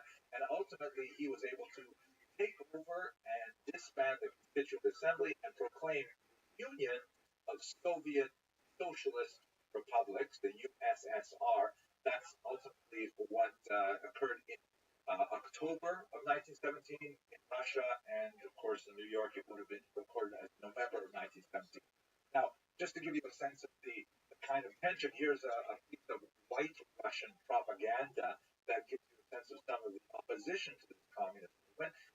The white Russians were those Russians who were very much against this new phenomenon.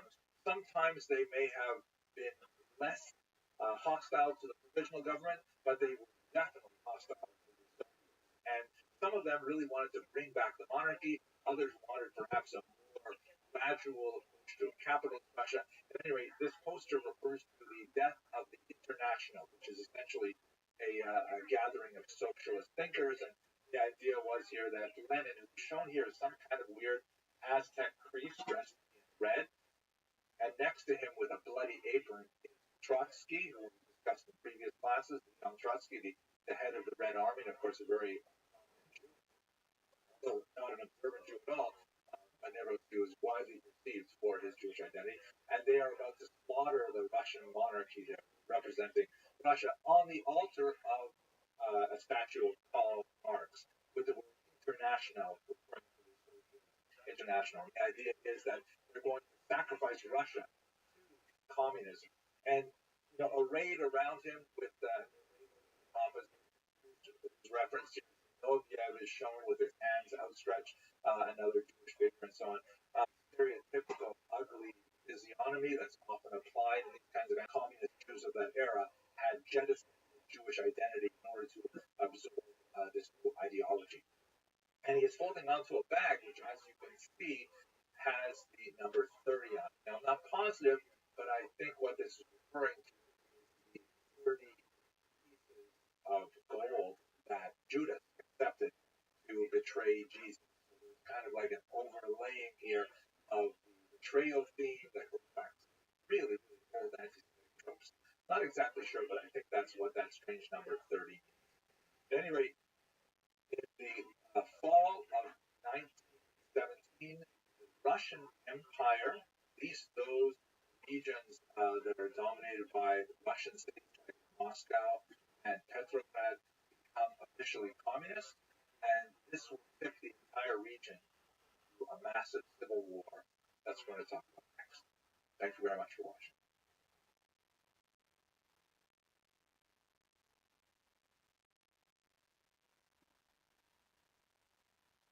According to some news accounts, a woman took a brick and threw it through a bakery window. Everyone rushed in to get the stolen bread, and this riot sort of expanded and expanded. It took on more political overtones, and ultimately, within a very short period of time, the Tsar's palace was overrun. The Tsar and his family were arrested. They would be assassinated later, and it gives you a sense of just how tumultuous and how crazy it was at the time. They called themselves the provisional government, and the whole idea was that they wanted to establish a modern form of democracy, and they wanted to do it right. The communists were able to take advantage and ultimately undermine these efforts. The genius behind all of it was Vladimir Ilyich Lenin, shown here. Lenin, meaning Comrade Lenin, at the top there, characteristic soft cap, and he's getting rid of all of the negative classes.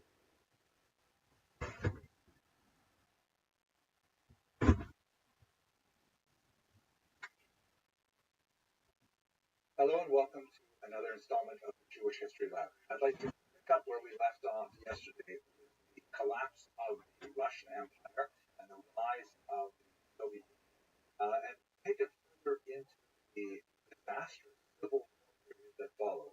And in particular, I'm going to focus on the experience of Jews in Ukrainian lands, primarily because that's actually something I know something about, believe it or not. Before we go on, though, have a look at this page here, which shows a remarkable artifact of that unusual era. This is a 100 Karbovanets bill from the Greek-lived independent Ukrainian state. And as you can see, on the upper left, it has the words Karbovanets in Ukrainian, right? Of course, the official language of the country. And on the right, it says the same thing in Polish. Polish was an official language. And then at the bottom, underneath the number 100, you see in Yiddish, 100 Karbovanets, which is an amazing thing. Yiddish was actually an official language of this Greek-lived Ukrainian state. We'll have to see what exactly happened there. The reason why I mentioned I actually know something about this because this was the topic of my PhD dissertation. I did a ridiculous amount of primary research several archives around the world, and several of them in the former Soviet Union eventually came out with this book, which I'm proud to say still has some readers. It has been reprinted, and it's been translated as well by a fairly important publishing house there, and so if you're curious, you can get it either English or whatever you like. At any rate, what I focused on was this unusual period of time in which there was a remarkable rapprochement, that is a coming together, a meeting of minds of populations that had lived in a kind of, difficult symbiosis for a very long time. centuries. And that, of course, is the Jewish and the Ukrainian populations. Very, very different populations. Ukrainians were overwhelmingly agricultural. The Jews were overwhelmingly living in villages, towns, and cities. The Ukrainians were the dominant population, a large part of the population, had very little power. The Jews, on the other hand, highly illiterate, highly numerate, long oppressed and restricted by Russian authorities, but now looking for opportunity to express themselves nationally. And because of the collapse of the Russian Empire, that suddenly became possible. So under the period of the government, there were more and more linkages between the Jews and the Ukrainians, and they began to talk about perhaps creating some kind of new democratic society together. When Russia became communist, as we spoke about in the previous lecture, this became much more significant. The Jewish parties were lifted, socialist Jewish parties were very, very uncomfortable, but there were a lot of Jewish organizations that felt much more at home with the Ukrainians than they did with the Russians, which was an upsetting moment because for a long time Jews had exhibited had any kind of alliance with the larger population. It tended to be much more Russotropic. This is, by the way, a very old phenomenon where minorities tend to ally themselves with the ruling power rather than allying themselves with oppressed parts of the society, because obviously as a minority it's dangerous to be on the wrong side of the tracks of the so they ended up allying themselves with the Ukrainians as they moved more and more towards independence, even from the Russians, because originally they had been part of a larger Russian federated society that perhaps the Russians were the most significant of the nationalities, but the Ukrainians would have significant powers to themselves, and they began to move towards total independence, which was definitely a big break for the Ukrainians as well. And so during this period of time, there was actually a remarkable, effervescence of a new spirit of cooperation between Ukrainians and Jews, and it was extremely important because the Jews were, quite a significant population. Here's a map taken from the research of my PhD supervisor, Dr. Paul Robert Magaji, who was one of the great world experts of Ukrainian history, and you can see here the tremendous concentration of Jews, where in much of Ukrainian ethno-linguistic territory, shown with the border, Jews constitute more than 50% of the population. That's particularly true in the right bank of Ukraine, because on the right bank of the river, which flows from north to south, very, very heavy population. And so this idea of a connection between Ukrainians and Jews was very much appreciated by at least the literate Jews, perhaps less so by the wider population. Nevertheless, there was a certain amount of general enthusiasm. But this is a chaotic time. Remember, this is all happening at the very end of World War I.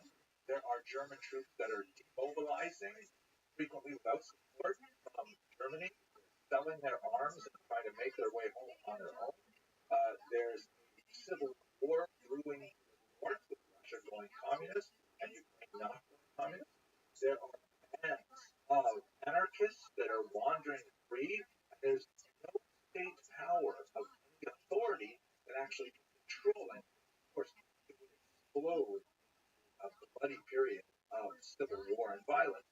But before that, let's just look at this document, which gives you a sense of how tenuous this rapprochement between Ukrainians and Jews were. This is a document that I found in the archives, typical of hundreds of documents from this period here, and it's actually a document related to the Jewish community, and you can see that it is written in Ukrainian. That's the Slavic Cyrillic alphabet on the left of the page, but the typewriter that was used to write it was a Russian typewriter, and so there are certain, half a dozen odd letters in the Ukrainian alphabet that the Russians did not have, and so whenever they had the letter I, you can see in the first line of text there, the typist had to actually leave a blank space, and then afterwards actually physically write in longhand the letter I, because the typewriter wouldn't tolerate Ukrainian. Right? Gives you a sense of that. And by the way, born after, let's say, 1985, typewriters are kind of like word processors. They except that you can't go back and delete things. You have to write it exactly the first time and then make it into a hard copy. Actually, it becomes a hard copy as you do it. And well, I'm going to explain the technology. And then on the right, you see they've added in Yiddish translation of the same document. Of course, there's no Yiddish typewriters, so the whole thing has to be written by hand. But how we're trying to put these things together without the right equipment, even to type up their orders, but nevertheless, it has certain kind of useful intuitions that in many ways make it emblematic of the best that could happen. Unfortunately, it all collapsed in terrible, terrible violence, primarily because of the pogroms that were especially bad in the year 1919. Now, there are many, many forces who are active in Ukrainian ethno-linguistic territory perpetrating pogroms. The White Russians, we talked about in the previous lecture, were monarchist, anti-communist Russians who wanted to, either restore the Tsar if possible, or if not, at least go back to some kind of provisional government, not the communists. They engaged in very attacks on Jews. There were a number of foreign armies. A Polish army was there, and there were also bands of roving anarchists, particularly the Greens, people like Nestor Makhno, who were associated with attacks on populations. Not only Jews, Mennonites, for example, suffered. Poles also suffered far away from large Polish center. And it was a very, very bloody period of time. The numbers of deaths are very, very difficult to calculate, but certainly in the tens of thousands. A reasonable estimate of 50 to 60,000. Terrible, terrible time. And really, if it were not for the Holocaust that occurred only 20 years later, this would be considered one of the greatest periods of violence against the Jews since, Temple times. It's definitely much worse than the Crusades. It's arguably much worse even than the Khmelnytsky massacres of the 17th century. And nevertheless, because the Holocaust and its much greater violence so deeply overshadowed this period, we tend to forget about it. Now, when I did my research back in the 1980s, 1990s, I really had to rely heavily on archival sources and secondary sources that were largely written in the 1920s. But my colleague Jeffrey Weisenberg has written a remarkable book called Mid-Civilized Europe, the pogroms of 1918, 1921, which really treats violence in the period in a much more significant and comprehensive manner. And it's really, I'll put the link in the notes to this because it's really a phenomenal book. But anyway, let's go back to what we have. From the point of view of Ukrainian-Jewish relations, specifically in regard to that remarkable period that I described at the beginning of this lecture, one of the most tragic elements of the period is that roughly 40% of the pogroms that were reported in a lot of contexts. Simek Defiora was a former journalist. Early on in his career, actually exhibited some significant philo-Semitic tendencies. He'd written some positive things about work and so on. But as the leader of this very tenuous Ukrainian political movement, which could claim maybe 100,000 troops at its disposal at the beginning of 1919, found himself beleaguered and under tremendous attack by forces from all sides, not only the Soviets, but also the whites, and so on. And his government at one point was literally reduced to operating out of train cars, station to station in a triangle towards the western part of the region. And it rapidly diminished from 100,000 down to 60,000 within the space of 2 months. We're protecting this accuser's identity, but nevertheless, he is upset. Not only that, he's now being punished hours away.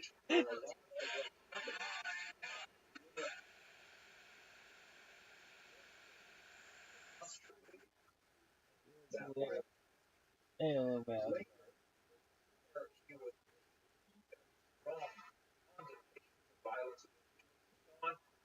Many critics feel that later statements were largely for public consumption to try and bolster the flagging fortunes of the Ukrainian movement.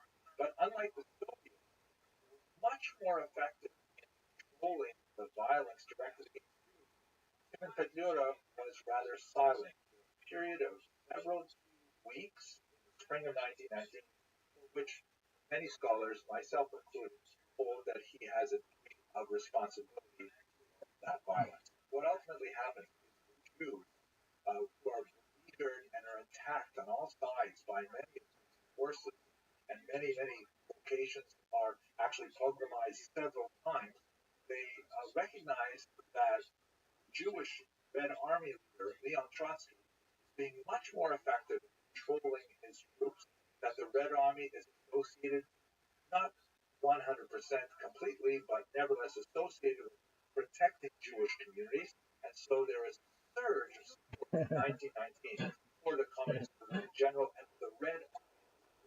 So much so that the Red Army had to set up special training programs for youth. Some of them literally piling out of yeshiva in order to pick up a gun that they'd never touched before in their lives, in order to defend their communities, and they do so under the banner of communism. What happens to these people in the next lecture, but for now, let us just jump ahead a little bit to 1926. The Ukrainian movement, of course, failed in Russian onslaught, and with the exception of the part of Ukrainian ethnic territory that is absorbed by or Poland, most Ukrainians find themselves now as part of the Ukrainian Soviet Socialist Republic, dominated by Moscow. Petliura and some of his close associates flee, and they make their way to Paris, where one day, walking out of a cafe, Mr. Petliura runs into an unfamiliar figure named Shalom Schwarzbard, shown here in this photograph from his trial. Schwarzbard, Paris, says to him, "Vous êtes Monsieur Petliura?" And Petliura says, "Oui." And Schwarzbard pulls out a revolver and shoots him dead on the spot. He's immediately arrested and taken to trial for assassinating someone right there on the streets of Paris. But his defense are mobilized by a fascinating and ultimately successful defense. They claim that Schwarzbard was acting out of revenge for the wrongs that occurred under Petliura's watch in Ukraine. And the trial, ostensibly of a man who shot another man in cold blood on the street of Paris, ultimately became a trial about Petliura's guilt or innocence in the early period of the fledgling Ukrainian state. The French jury, perhaps smarting from the embarrassment of the Dreyfus affair 30 years earlier, ultimately rendered a verdict in favor of Schwarzbard, ordering him to pay 1 franc damages, very insulting to Petliura's widow, and allowed him to go free. This was a huge victory for Jews around the world who regarded Schwarzbard as an avenger of the massacres of the pogroms. According to my research, and I invite you to look at my book if you want more details in the argument, it's very difficult to understand Petliura as, let's say, an architect of pogroms, some kind of proto-Hitler. That doesn't seem to be an appropriate description of his responsibility at all. At the same time, there was that period of several weeks when he could have at least made a statement, but I would argue that perhaps he refrained from doing so because he had no way of controlling the troops. He had no resources even to provide for them, to feed them, and so on. And if he were to limit their violent activities, he might lose them even faster than he ultimately ended up losing them. Ultimately, he would lose the entire country as well. But that, I think, is probably a more reasonable assessment of his personal responsibility in the past. At any rate, we will have to continue this discussion for Jews in the now communist Ukraine and the rest of the USSR. Thank you very much for watching this.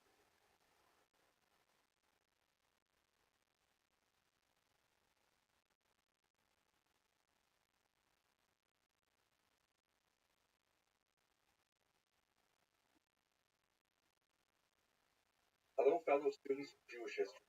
In the last installment of the Jewish History Lab, we looked at the terrible pogroms of the Civil War period.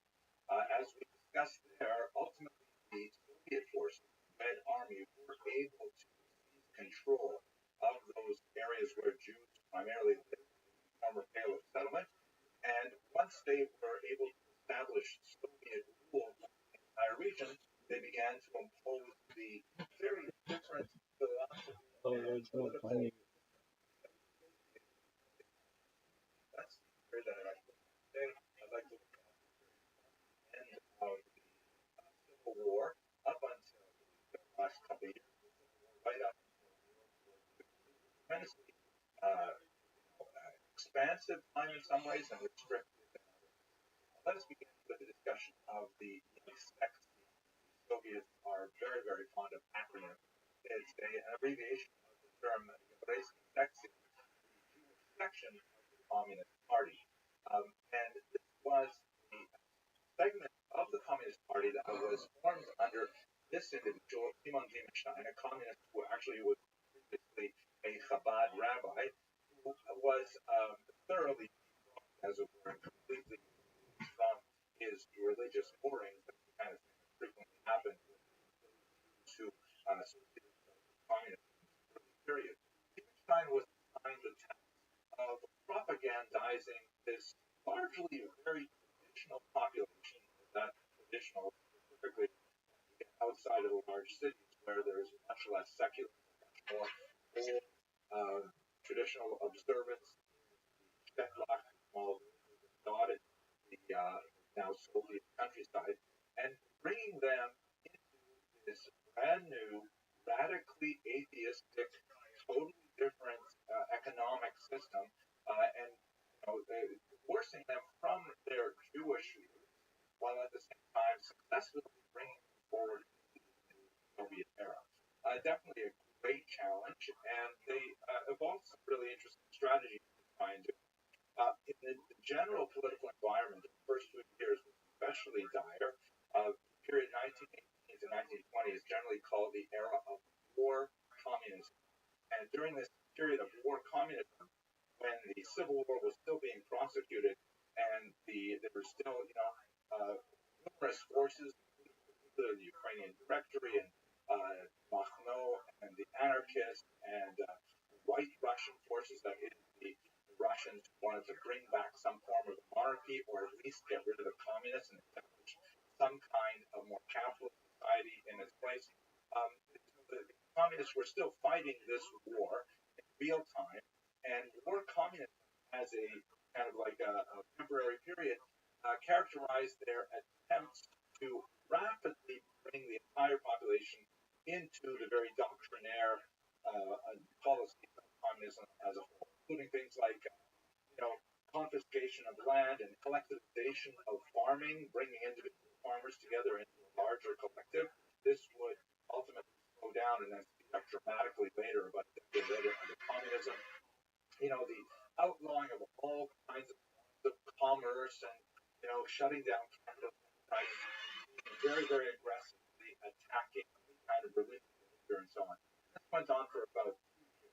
Confiscations of Torah scrolls, synagogues, real persecution across the board, not just Jews, obviously.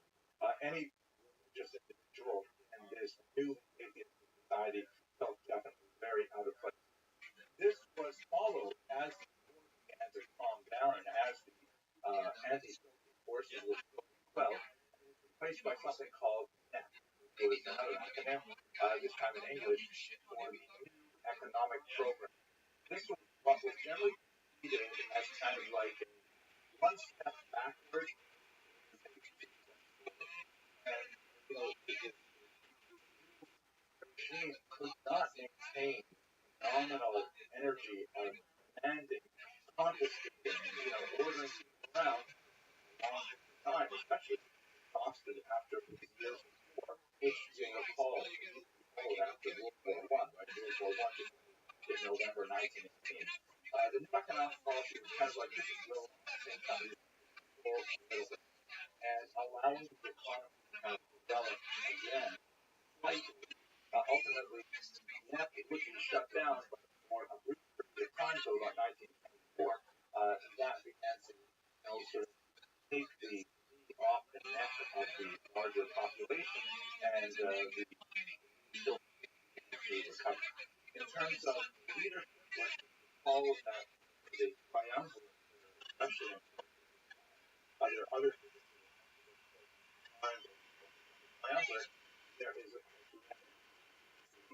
first year of he has a stroke in 1922, if I remember correctly, that incapacitated, and he lived for a couple more years. But during that time, during the period of death, the question as to who was going to be his successor. There were some who favored trust, Jewish leader of the Red Army, who had shown tremendous skill at expanding the control of the Soviet Union, but others favored Stalin, who was a much more brutal individual in Georgia. On a nationalities question, which was sort of communist or non-Russians who lived in the Soviet Union. Of course, there's a lot of non-Russians living in the Soviet Union, and he ultimately ended up very cleverly maneuvering himself around Trotsky, around Bukharin after Lenin's death, and ultimately he would become the leader in the 30s, dominated by Stalin right up until his death in the early 1950s.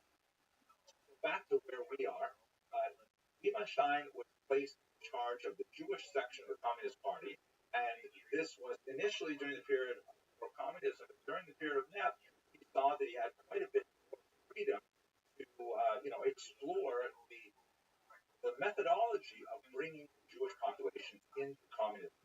Let us recall that although there was a disproportionate number of Jews in the Communist Party for their population, and this is especially true as you move up to the leadership of the Soviet Union, where there was sometimes a third of governing bodies were dominated by Jews. The joke in Yiddish that the acronym stick, which refers to the All Russian Central Committee, and in Yiddish, it wasn't a Russian acronym, it was a Yiddish acronym for 10 Eden Commandeer, where 10 Jews are in charge. That was not true.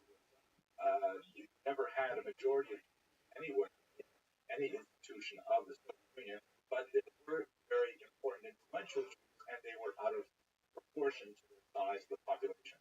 That said, the proportion of Jews who became communists was tiny. There was the vast majority of Jews who were hostile to communism, seeing it as a threat to their traditional way of life, especially those who religiously recognized the threat of the anti-clerical nature of the Soviet Union. So there's a great complex of issues involved. The thing that made the Soviet Union very popular in the Civil War period, as we discussed in the previous lecture, was the fact that Trotsky's Red Army forces were far less likely to commit pogroms than the other forces that were ravaging the countryside. That engendered enthusiastic support for the Red Army that was translated initially in the early 1920s to support for the Soviet Union. As we shall see, it rapidly declined. The policy that Liebenstein seized upon, which was generally a strange word, difficult to translate into English, foreign mean like a root. So translated as rootnification, like roots of a tree, or I've seen it translated as indigenization, which kind of like was a way of thinking about the general society and identifying those elements of the indigenous culture which were compatible with communism and actively encouraging those factors. The slogan of the era was nationalist in form, but socialist in content, meaning they could wear their national costumes, they could eat their national foods, they could speak their national language, as long as none of the things that they did or said challenged the economic and political ideology of communism, right? Nationalist in form, okay, but socialist in content. As soon as they got into things like, a level of ethnocentrism, that would be definitely not socialist in content. If they wanted to defend their national religion, definitely not socialist in content. This idea of colonizatio was kind of reaching into the roots. There's kind of like, theory operating that communism was the true form of human organization, and if you dug below the accreted layers of corruption that came in from bourgeois democracy, you would find that people are naturally communist, and they just spoke different language, kind of like happily wearing whiter dresses or dancing the hora or the prep line, they I don't know, hey, and whatever it would be nationally communist. Only you get past all these other things. That's a policy of colonization. And what Liebenstein did was he took that material and let us go to the Jewish people with the authentic element of their cultures and talk to them about communism.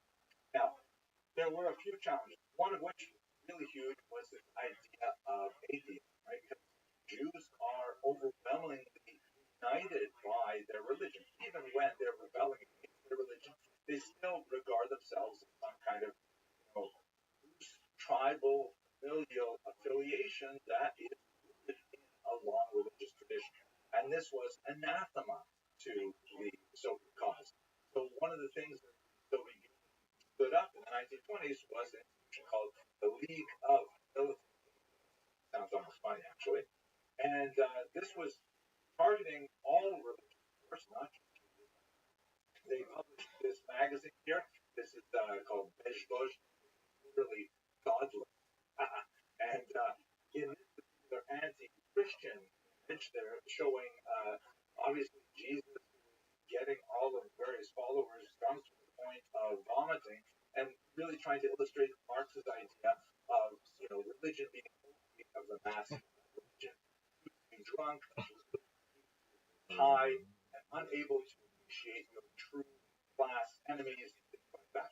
So there was a Yiddish version of Bezhbozhnik, and there were tremendous amounts of effort placed in trying to crazy rewrite the Haggadah, right, the Passover liturgy. They wrote a red Haggadah that celebrated Stalin and Marx instead of Moses. Pharaoh was portrayed as the star and all kinds of things like that. And they used the Yiddish language in particular. Are you fucking me? And Yiddish was considered language of even essentially medieval German with characters. But that was the native tongue. 97, 98% of the Jewish people at the end of the 19th century of the Russian Empire. Them like Yiddish language. And so flourishing of attention lavished on anything in Yiddish. This shit is bullshit. A lot of money was spent on writers. There was a renaissance of Yiddish poetry. You actually have Yiddish writers leaving America to go back to Russia because they saw this culture efflorescence.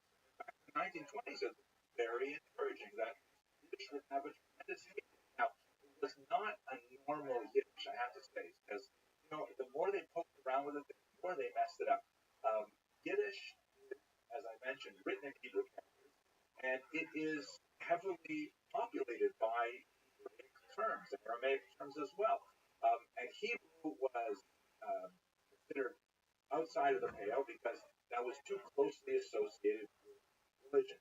And also modern Hebrew is associated with Zionism, not compatible with thought. So, what do you do when you have common Hebrew words in the Yiddish language, like, for example, chaver, which is translated to Russian as tovarich, as comrade? How do you Yiddish the word comrade? So what they would do is, okay, you keep the word chaver, but you have to write it out phonetically, spell it phonetically, rather than spelling it with the traditional Hebrew spelling. So for those of you who are familiar with the letters, words are in Hebrew, in English, and letters, but in Yiddish, written Taf Aleph, Vav, and Resh. 6 letters, and if you didn't know what you were looking at, you would totally thought. So many words were written like this. By the way, once again, Soviets attacked all of the nationalities in this form. Ukrainians, for example, had a letter G, which is distinct from the Russian letter G, and so letter G rather than the letter that looked like the letter H and pronounced it like a Russian letter H. Siberia. Here's something I find really ironic and amusing. This is the Russian translation of the Hebrew prayer book, which of course is totally off limits. And the Cyrillic letters, it has the word, the larger right, the prayer book, and then underneath it has the words Lat Hashem, which means the songs of God or the songs of God. And the word Hashem, of course, is pronounced with the letter H, but there is no letter H in the Russian alphabet. So in order to indicate that it should be pronounced as an H, they took the letter G, the second word there, and they added a small accent mark on the top. Let you know it's pronounced as an H. So it's really very ironic. One of the things that the Sextia did was they looked at 5 letters of the alphabet called Manatzpa that are written differently at the end of a word, beginning of the word, and they said those letters are illegal. You can't use those 5 letters, essentially like capital letters, because it's too hard for people to learn. It's not proletarian. We should have a simple language. So they tried to take away the 5 letters of the English alphabet. They tried to take away the G from the Ukrainian alphabet. So in return, we forced the new letter, right? The word Hashem, that H is actually an imposition into the Russian alphabet in order to accommodate the Hebrew sound. Okay, so back to where we are. So during the 1920s, explosion of British activity under the Sextia. And one last detail, this actually occurred a little bit afterwards, but it's still quite fascinating. At one point, the Soviet Union even experimented with creating kind of alternative Israel. They created a homeland, Jewish autonomous called Azerbaijan, which was way out in the border with China, 4,000 miles away from where Jews were actually living. And the idea was we're going to make a homeland for Jews. You don't have to think about Israel. You don't have to be constantly pressuring us to go to Israel. You have your own Azerbaijan. Now, it's kind of interesting. Yiddish was the official language of Azerbaijan and stuff like that. But they had very few Jews actually live there, primarily because Stalin blocked a lot of the immigration there, exactly when it was during World War II. At any rate, to sum up, the 1920s period of incredible creativity, although very atheistic, but a huge surge of popularity of the Yiddish language culture in particular. This came crashing to a halt during the 1970s under this man, Joseph Stalin. Stalin was able, by the end of the 1920s, to firmly consolidate control over the entire region, and he had very little patience for all of these kinds of national inform and social content experiments. He shut down the incidentally, another organization that he also shut down was the women's section of the Communist Party that had exactly the same lifespan as the Jewish section. And Stalin said, we have to focus ourselves on industrialization. He instituted a number of 5-year plans which were designed to rapidly propel the Soviet Union into modernity by building massive things like huge hydroelectric dams at Dnipropetrovsk and other places like that. But he created this kind of environment in which people were desperately pressured to report results. And what ended up happening was that people were taking the results rather than tell the truth to power. Hey, we can't possibly produce this much pig iron over this amount of time. We can't possibly harvest that much grain in this much time. One of the most terrifying and awful results of the 5-year plan was the Holodomor, this massive terror famine that affected Ukrainian regions. In 1932-33, a huge number of people, very difficult to get a good sense of exactly how many. Reasonable estimates are around 5 or 6 million. A huge number of people, and there are larger estimates as well. But this colossally awful artificial famine which killed millions of people was largely the disastrous economic planning of Stalin and his henchmen. And in contact with the folklore and other related factors of purges, especially in the 1930s, as began to see that glorious reports of Soviet productivity were not evident in reality, rather than maybe people are exaggerating their findings about how much they're able to produce. Instead, they blamed the non-existent saboteurs, that their record were somehow deciding to stand in the way of progress for the Soviet Union. And these people were identified, tortured, forced to divulge the names of other saboteurs. This created an ecosystem of purges that was not at all unlike the Spanish Inquisition, in which heresy was hunted out everywhere.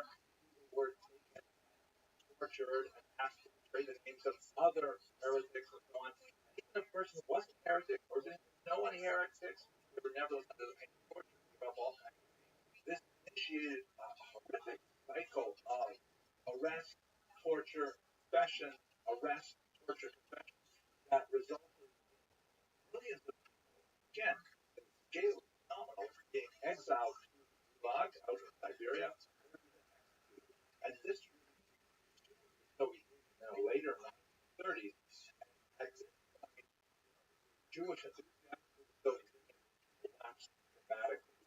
Prominent Jews were purged early on in this period of Stalinist cleansing of the party and later of society, and Jews, with a few significant exceptions, like Kaganovich, who was involved in Ukraine during the years of the Holodomor, um, with the exception of a few characters, much of the Soviet leadership was purged of its Jewish membership, and the kind of like popularity that the Red Army enjoyed in 1919 was nowhere to be seen, as people around the world began to realize what Stalin really stood for. By the time you get to the late 1930s, what was once a more significant participation of some Jews in the Communist Party was reduced to a tiny, tiny remnant, and this is next when we look at the Holocaust, because the members of Jewish participation in the communist movement had tremendously disastrous results when World War II. Thank you very much for watching.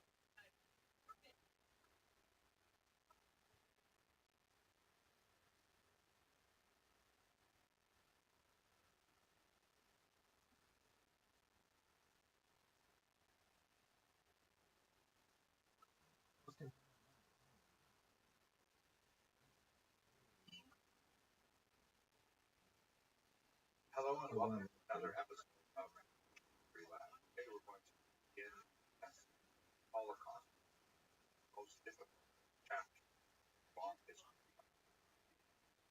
Note that this information is intended for context only. I will be about the Holocaust from the context of this period.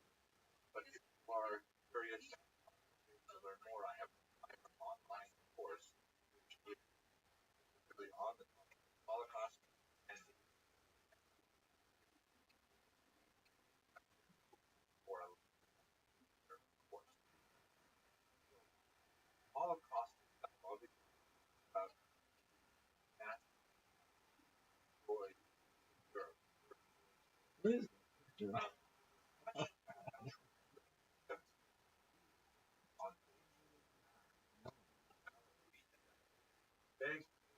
Oh, man. Watch it.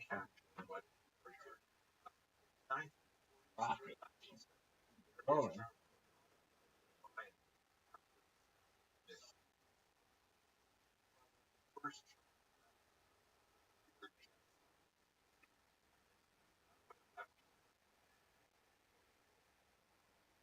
nobody knows it, but it's back. Oh,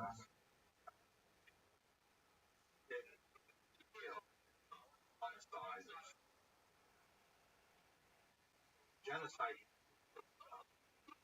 That's where you select but blacks.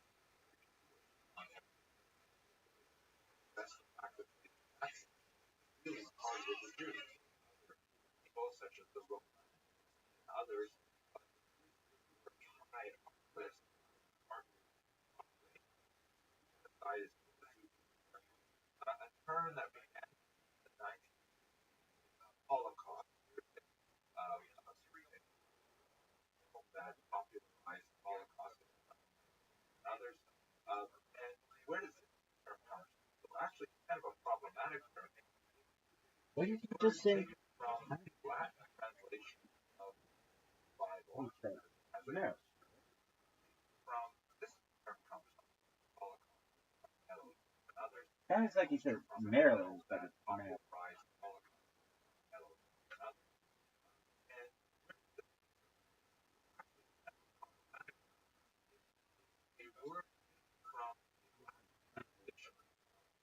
Edgy. What's all this other bullshit? The verse in Holocaust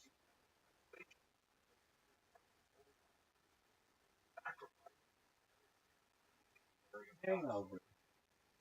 Verse Hey, girl. Holocaust. Hey, what's up? 28 minutes ago. Dog, I don't want to fucking do any of that shit. Dog. This shit sucks.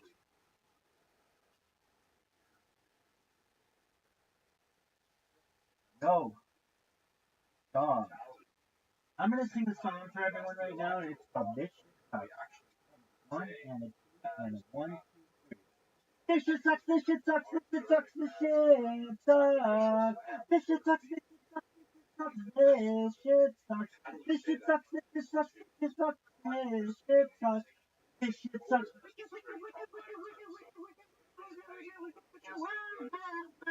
Wicked,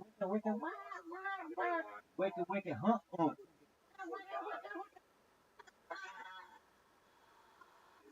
The world, BC.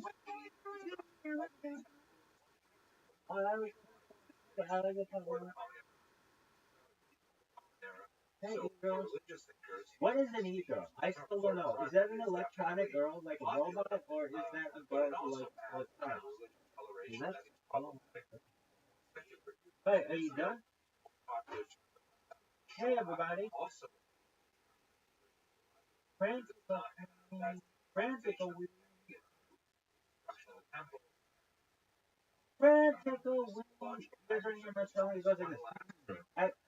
this is an honor of everybody. It goes like this.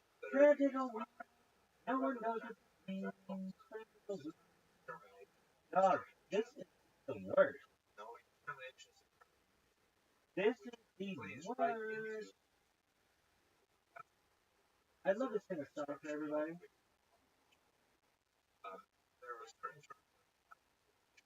It goes like this.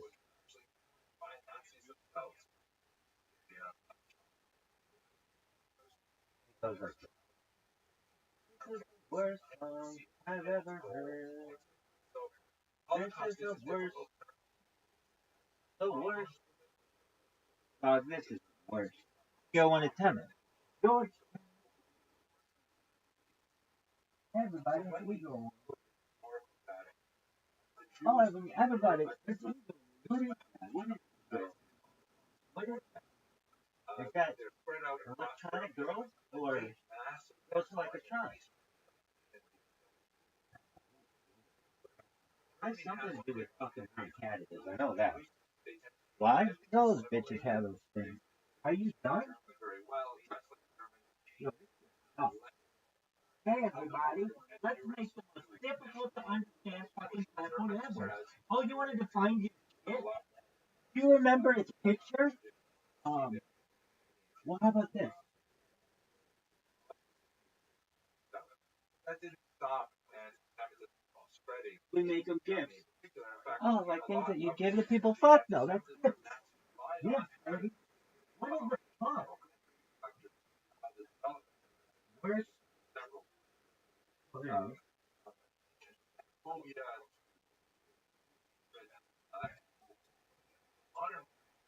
Hi. Hey, everybody. What does that mean? No one knows. Like a bunch of bullshit. Bullshit. Now, what is this? This is the worst. If anybody ever sees this in the future, be like, this is the worst thing I've ever seen. Like, I know. And I have 3 fucking years of it. They're gonna be like, yeah, like, is it all this boring? Be like, yeah. Is any of it more exciting than this? I'm like, no. No, this is it. This is what we've got. So what are we doing? What's the fucking exciting about this? Well, I'm trying to get into it. I think it's called E-Girl Paradise or E-Girl Lounge. What is it called? E-Girl World. E-Girl World. And this thing over here, fucking mad cock. Not even major cock. This isn't the world of mad cock. Oh, there you go. Discord.gg/e-day. Baby, I don't eat date. I eat fuck. Eat fuck. That's it. What is this fucking bullshit? Why won't this fucking thing load? Does anybody see this shit? It's such horseshit. This thing's over here like, hey guys. Oh, you wanted to join the thing? Fuck you. What is this bullshit? What is this? Yo, dog. Ghost. What is this bullshit, dog?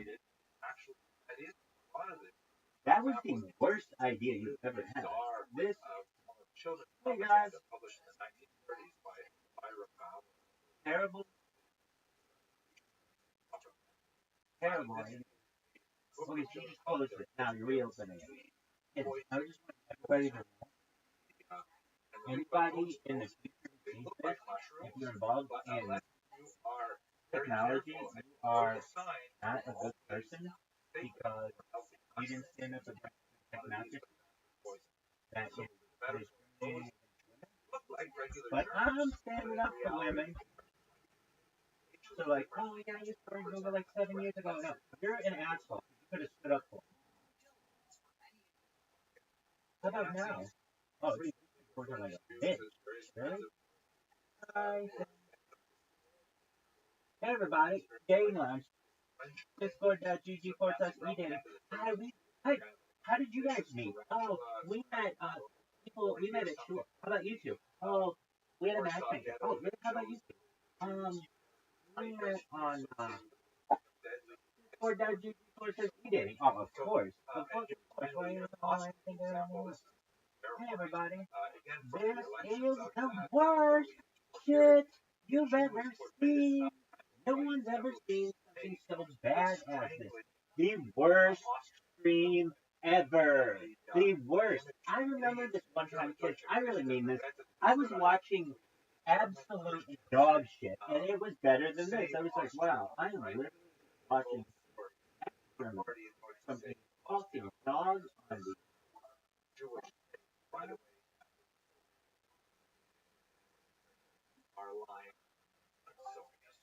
and shit. Oh, you're fine. And this shit, dog? Dude, you don't gain fucking points when you're deaf and asshole. Everybody knows that. Dog. Dog. Dog. This shit. You're fucked. Oh. Dog, look at this move. Did anybody just see this move? Don't deafen. Oh, now it's gonna be like that?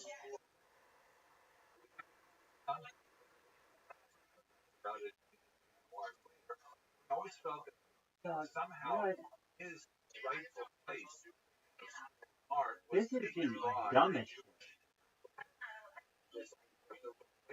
Bitch, shut the fuck up. No one gives a shit.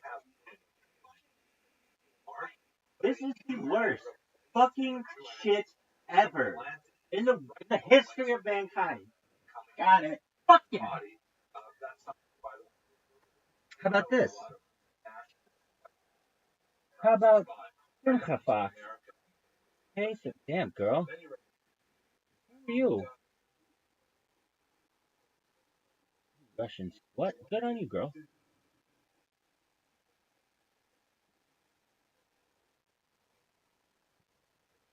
Go, dog. I've given some gas attacks back in the day. Really? To just destroy people's nostrils. Just hot heat in the nostrils, kids. Really? Oh, for sure, kids. For sure. Why are you always talking to kids? People in the future. Kids. Why? Why not? Oh, this is just the worst. GG you advance to level 2. Alex6969. Mickey Altieri. Congratulations. Type exclamation point rank. Type exclamation point rank. Type exclamation point rank. The worst dog. Rabbi Rothschild rules has 1 minute. Reaction bot has 0 minutes.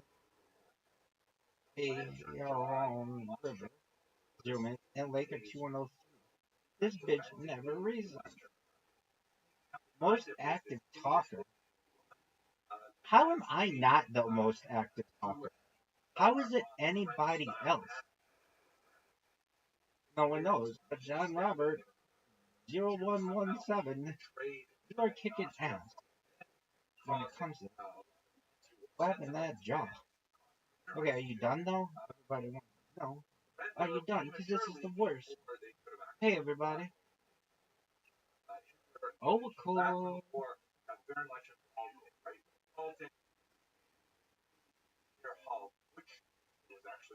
Yo, dog. Is this shit over? This is the worst shit I have ever seen. Worst singer, worst song, worst shit ever. Worst shit ever. You call the motherfucker out? Oh, fuck yeah, I call him out. I'll call you out, bitch. Dog, this shit is cray-cray. Haunted? Oh, my Discord's haunted. What the fuck is that? My Discord's fuck you. Oh my word. Imagine in the future, there'll be like digital hauntings. Oh my word. Wow, I bet that's already like a thing.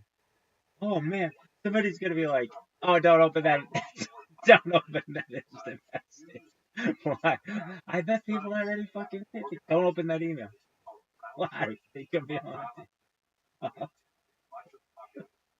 What? Do you think your email's haunted? Close it, close it, close it. You think your email is haunted?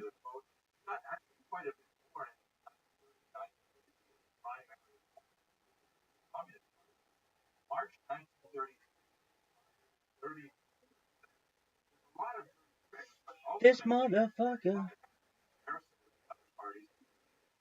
thought his email was haunted.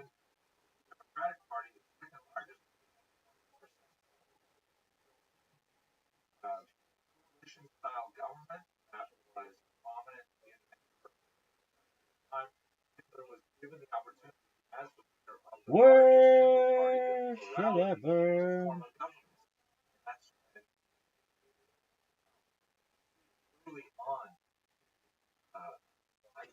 What do you think about that joke? Is it funny?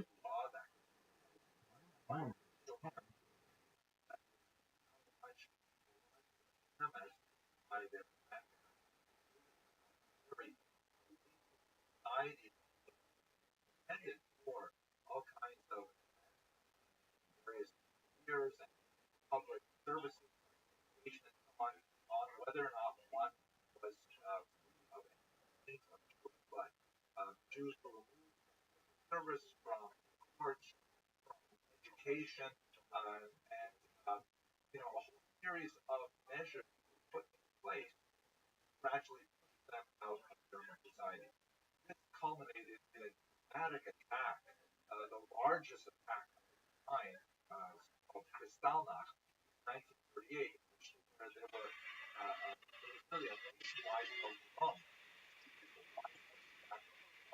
Bam.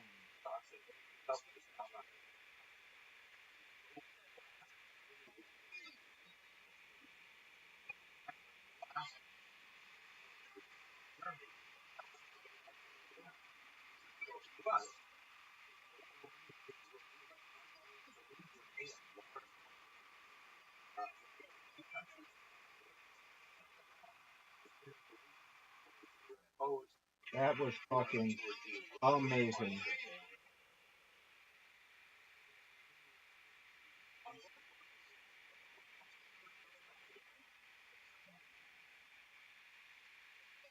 Now you can step into it.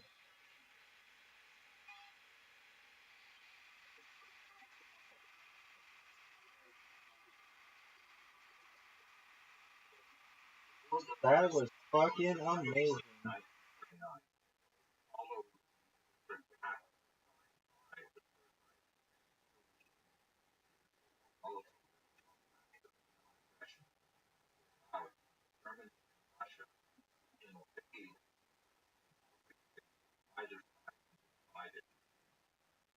Focus our remarks on conquered German on the video that's a little bit there's first encounter that of Poland in particular had their right primarily through spiritual humiliation that they endured, often photographed and sent home to relatives back in Germany. But it does not seem clear that the Nazis had a solid plan for what they were going to do Europe.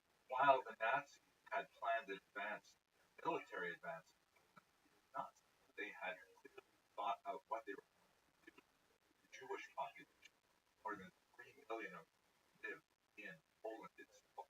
But it seems clear that they certainly wanted to expel them from regions that immediately bordered Germany, parts.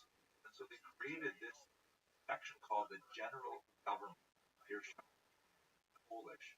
And the main area, it was expanded after 1941 to include the militia towards the bottom right of it. At any rate, it seems that they pushed a lot of Jews into this general government in particular. And for Jews throughout the region, they began to collect them in ghettos.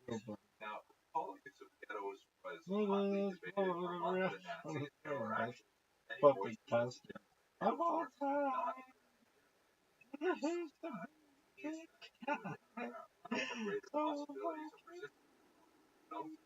Love it. I don't go as that bitch for fucking Halloween. I'm going as the girl who went as the guy from Nickelback. Or whatever, you know what I mean. I'm going as the girl who went as the guy from Nickelback, you know.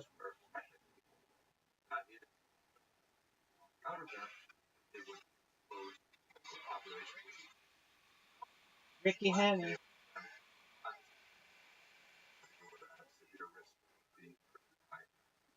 MLB 9 innings 24? What the fuck is that? What's the difference between MLB 9 innings and the show?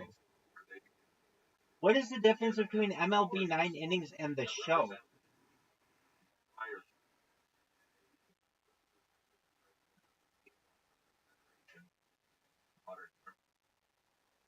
What is the difference between 9 innings and the show? Games.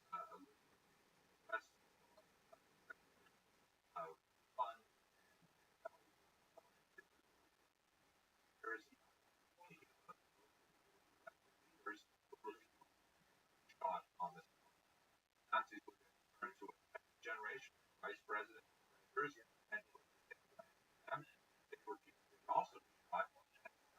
Dude, game called 9 innings MLB.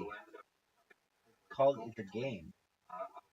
Why is a game 9 innings? No, dog. It's this fucking game. MLB 9 innings 24. What else am I supposed to call it? MLB 9 innings 24? Why don't they just call it MLB 924, 925, 925? I bet. MLB 9. Okay, what is this though? 9 innings. Oh, it's a. Oh, so it's like a fucking game. Is it? What is it? What is it? It's a mobile baseball And game. the Oh, way in which he finds what okay. he's Oh, you can play it. okay. Like Baseball.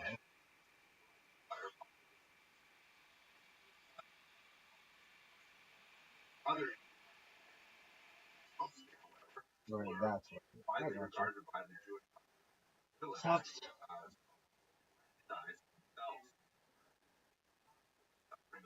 Resets never. How is fucking John Roberts still beating me? Fuck, I should be winning. Announcements. This shit sucks. Yo, dog. Let's go, Brandon.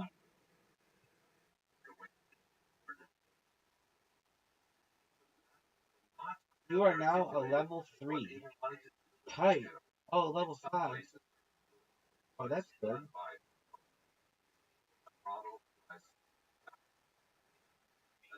Yo, check and see how many people have seen your video. 0. Parizzi? Look at this photograph. 197 seconds. No way. It was terrible. Going alright.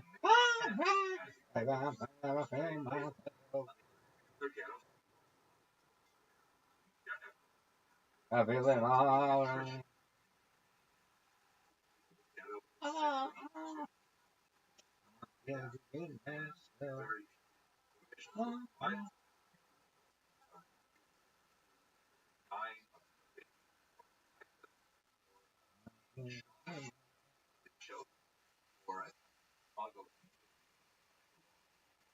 Order was maintained. Order was Face mask. set up by Face mask. Legal hands to the face. That's a legal hands to the face. That's a legal hands to the face.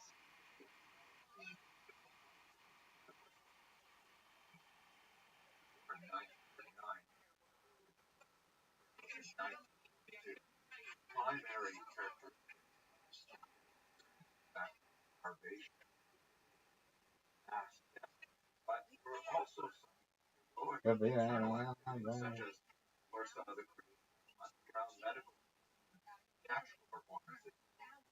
$400,000. Good Lord, that's a lot of money. We're feeling alright. And I'm feeling good myself. I'm feeling alright. And I'm feeling good myself. Yeah, yeah. I'm getting alright.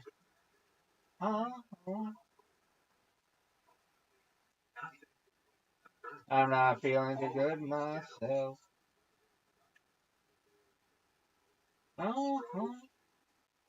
Yes, that's it. I'm feeling alright.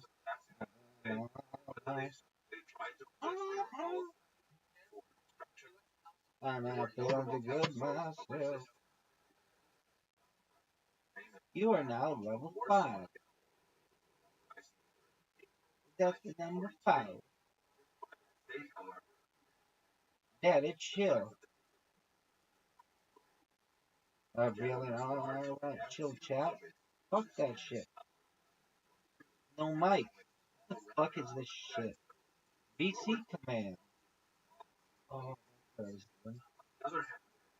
rank. I'm feeling alright. I'm not feeling too good myself. Or was I doing that? Please tell me I was doing it like this and you're not allowed to do that. Not a valid user. How about this one? That mouse is not available. Oh. So I have to wait 81 more minutes? Oh shit. Weekly 81 minutes. Overall 81 minutes. Worst song ever. What the fuck is this shit, dog?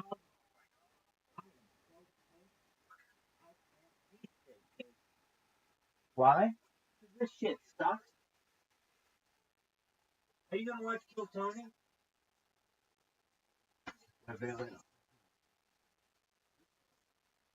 Hello, fellow students of Jewish history. Another lecture in the lab series. Now continue our discussion of the Holocaust. Lectures are intended for educational.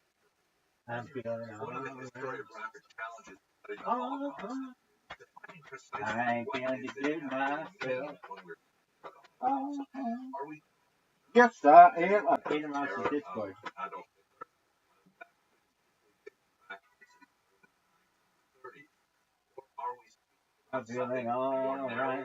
focused, like the persecution that, along with When they're like, hey, would you have it sausages that's about also quite Tokyo? a reasonable possibility. Why?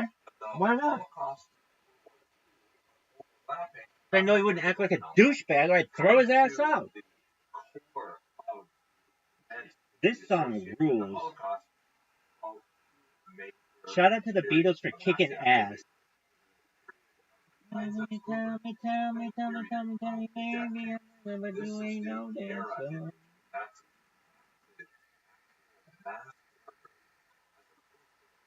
Helter Skelter, Helter Skelter, Helter Skelter.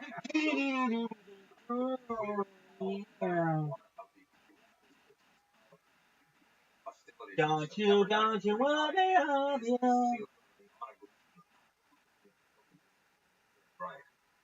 Dude, Helter Skelter is a fucking amazing song. I want the official lyric video of it. Anybody got the official lyric video? Anybody? Anybody? Helter Skelter.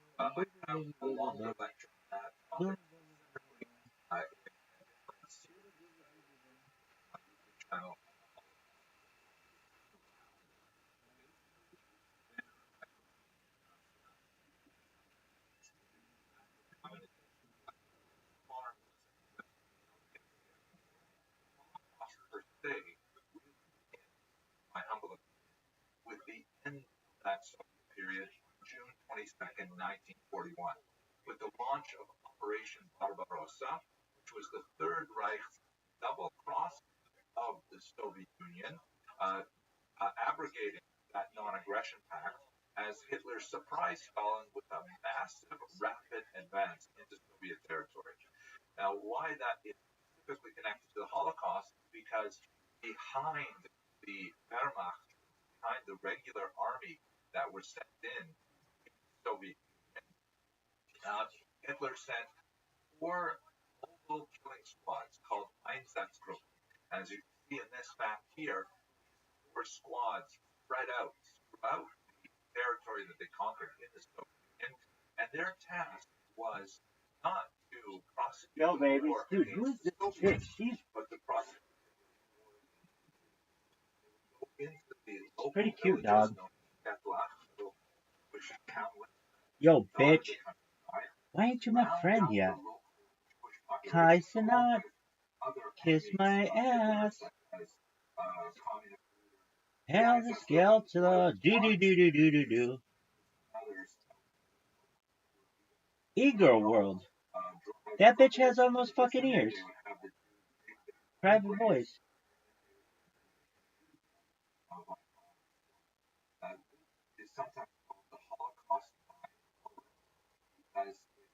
Dude, what the fuck is wrong with this shit? Why doesn't everything always work? Why is it that I have to find Kai Cenat's thing in order to find where the fuck I'm trying to find this shit? Okay, here we go. Worst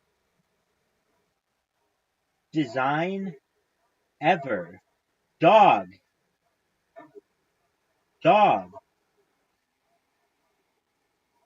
What in the fuck? Dog. What in the fuck? This is actually pretty wild. I'm in that fucking Discord.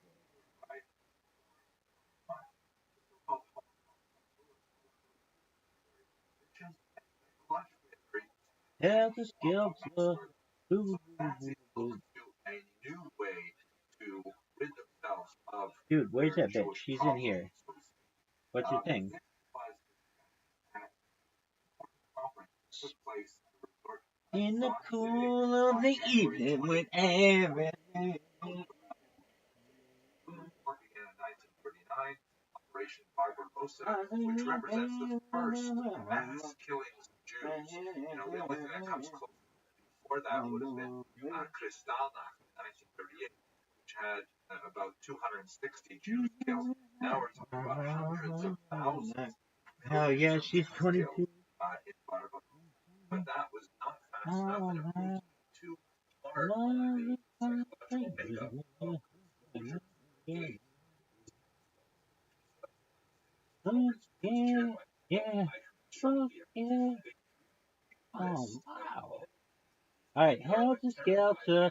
Do. I want the fucking lyric video though, baby. Oh, you want the lyric video? Psych, we don't have one because we suck dick. Why? Because everything sucks. Helter Skelter. Ba ba ba ba ba ba ba. Hey, baby. Oh, you wanted the official lyric video? Yeah, we're not going to be able to do that. Why? Well, no, we don't know if the Beatles are going to be a big enough band in order to fucking invest in them. I don't know. I don't get it. We got fucking Florence and the Machine, but you don't have the Beatles. Helter Skelter. Bow, bow, bow, bow, bow, bow.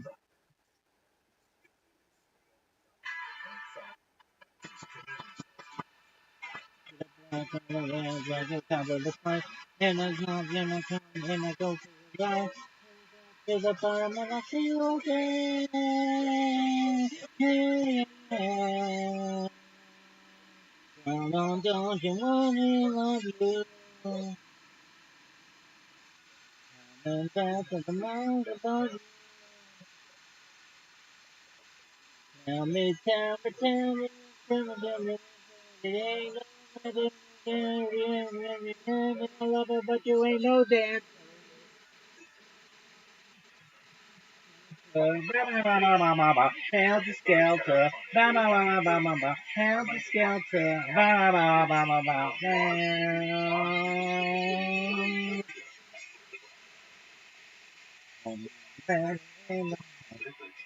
you really want me to make you Skelter, don't want to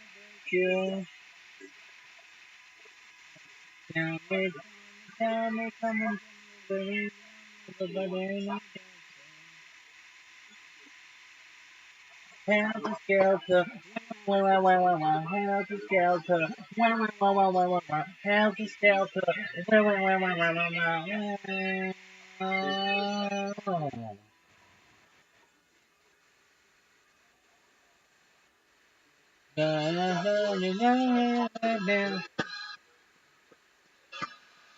Worst person in the world is Rabbi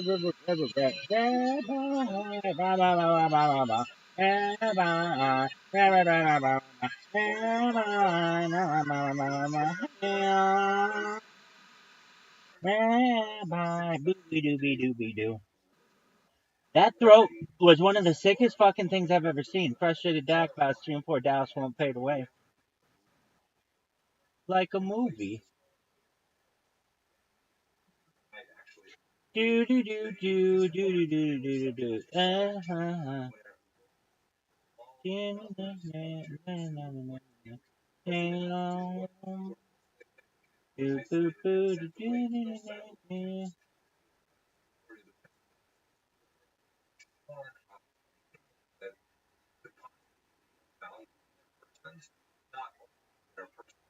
Helter Skelter. No, no, no, no, no, no, no.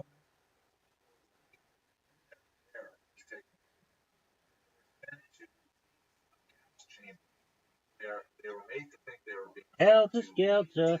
Boo, boo, boo, boo, boo, boo. in many of these camps in America trying to move next and from prisoners, but in reality, the gas was 6 Dog, that throw was fucking wow. That was poured into amazing. the roof. And then Helter Skelter, 1, 2, 3, 4, 5, 6, 7. Helter Skelter. Very efficient and frequently bodies had to be burned out in open air. Those small number of Jews who were sent for slave labor were sent to live in barracks and labor under unimaginable conditions. The vast majority of them died within a very short period of time because they were considered disposable. But those Jews who survived the Holocaust, these camps were typically the Jews who were not immediately processed for gassing. Eagle invasion. You've been banned. Why? Other Jews were selected for genetic experiments were conducted on children of particular Helter Skelter. Dooby-dooby-dooby-doo. Raided the camps, found a small number of emaciated Jews had just barely survived. Unicorns give away. Nobody cares about that shit. Thank you very much for watching. Nobody cares about the unicorn. Damn it, Helter Skelter, Scooby-Doo. County leads college football playoff chaos program. County lead just like that, 46-1. The next to Miami. Leads up to 5.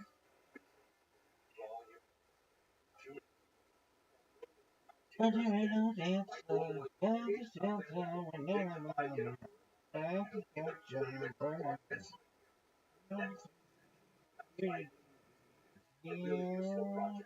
Boo, boo, boo, boo, boo, boo, boo. 1, 2, 3, 4, 5, 6, 7. 1, 2, 3, 4, 5, 6, 7.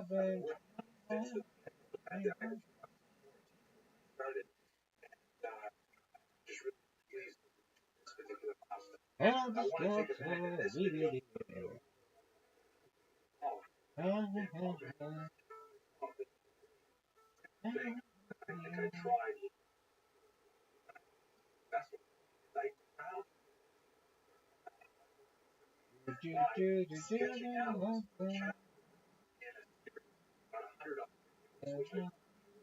History lab. I added a few, and I'm really pleased to say that it's not only the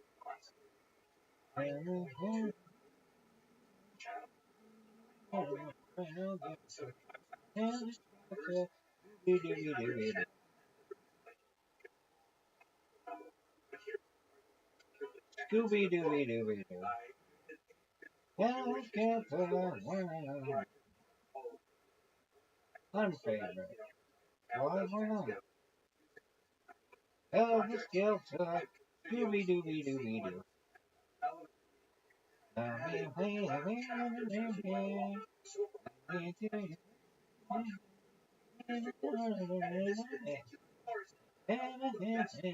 Scooby-Dooby-Doo. I wanna chew my own toenails off.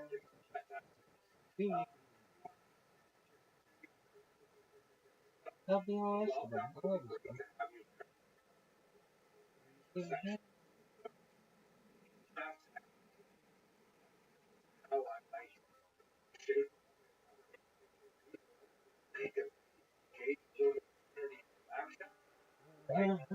entirely open to you.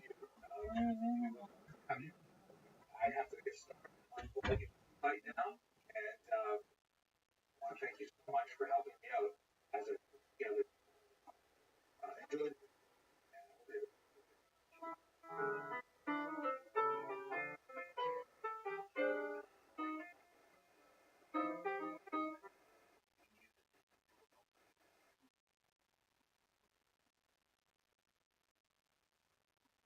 Hello, fellow students. Jewish history. I'm really excited to the Jewish labs, and you may be wondering, especially if you have been watching Jewish History Lab, wait a minute, aren't we supposed to be going more into the modern period? What are we doing here in the Dark Ages? Well, there's actually a really, as you will recall, the whole point of this Jewish History Lab series is to help me sort of sketch out what I wanted to say in this major book that I'm writing for Corin Publishers, and the 3-volume survey.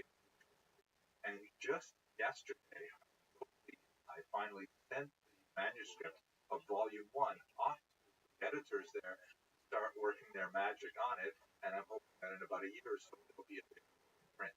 And now I'm working on Volume 2. This morning I got up early, started writing Volume 2, and of course it's with the medieval period. So I want to go back to this format of sketching out my lectures, a little bit more fleshed out than we may have discussed in the first time we went through this, and well, I hope you don't mind. Okay, let's talk now about the question of, was there a Jewish Dark Age? First of all, what does that term Dark Age actually mean? It comes primarily from the 9th century European historiography, which posits a map that looks something like this. If you look at the y-axis, that's basically measuring like civilization.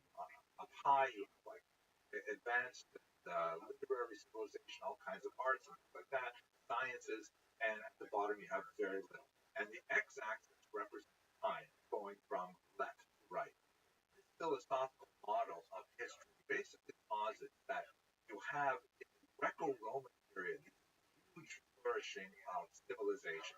That's represented here in the work of Raphael, the School of Athens, the School of Athens, that shows all of these philosophers standing around and gorgeous. Still Aristotle and Plato, Plato on the left and Aristotle on the right, and below them on the steps, Socrates. Full stories of that, but not for now. And civilization represents like a peak in human attainments and achievements. Let's say in the 4th century before the Common Era. Then you begin to go into a period of decline, especially marked by the fall of Rome. Here's the 19th century Russian rendition of what that must have looked like. Rome was sacked several times in the 400s. This is kind of interesting. On the center right, there's the menorah represented here, being taken away from the Temple of Jupiter, where it had laid since the conquest of the province of Judea in the 70s. And so the fall of Rome represents the end of that glorious civilization, the Greco-Roman civilization.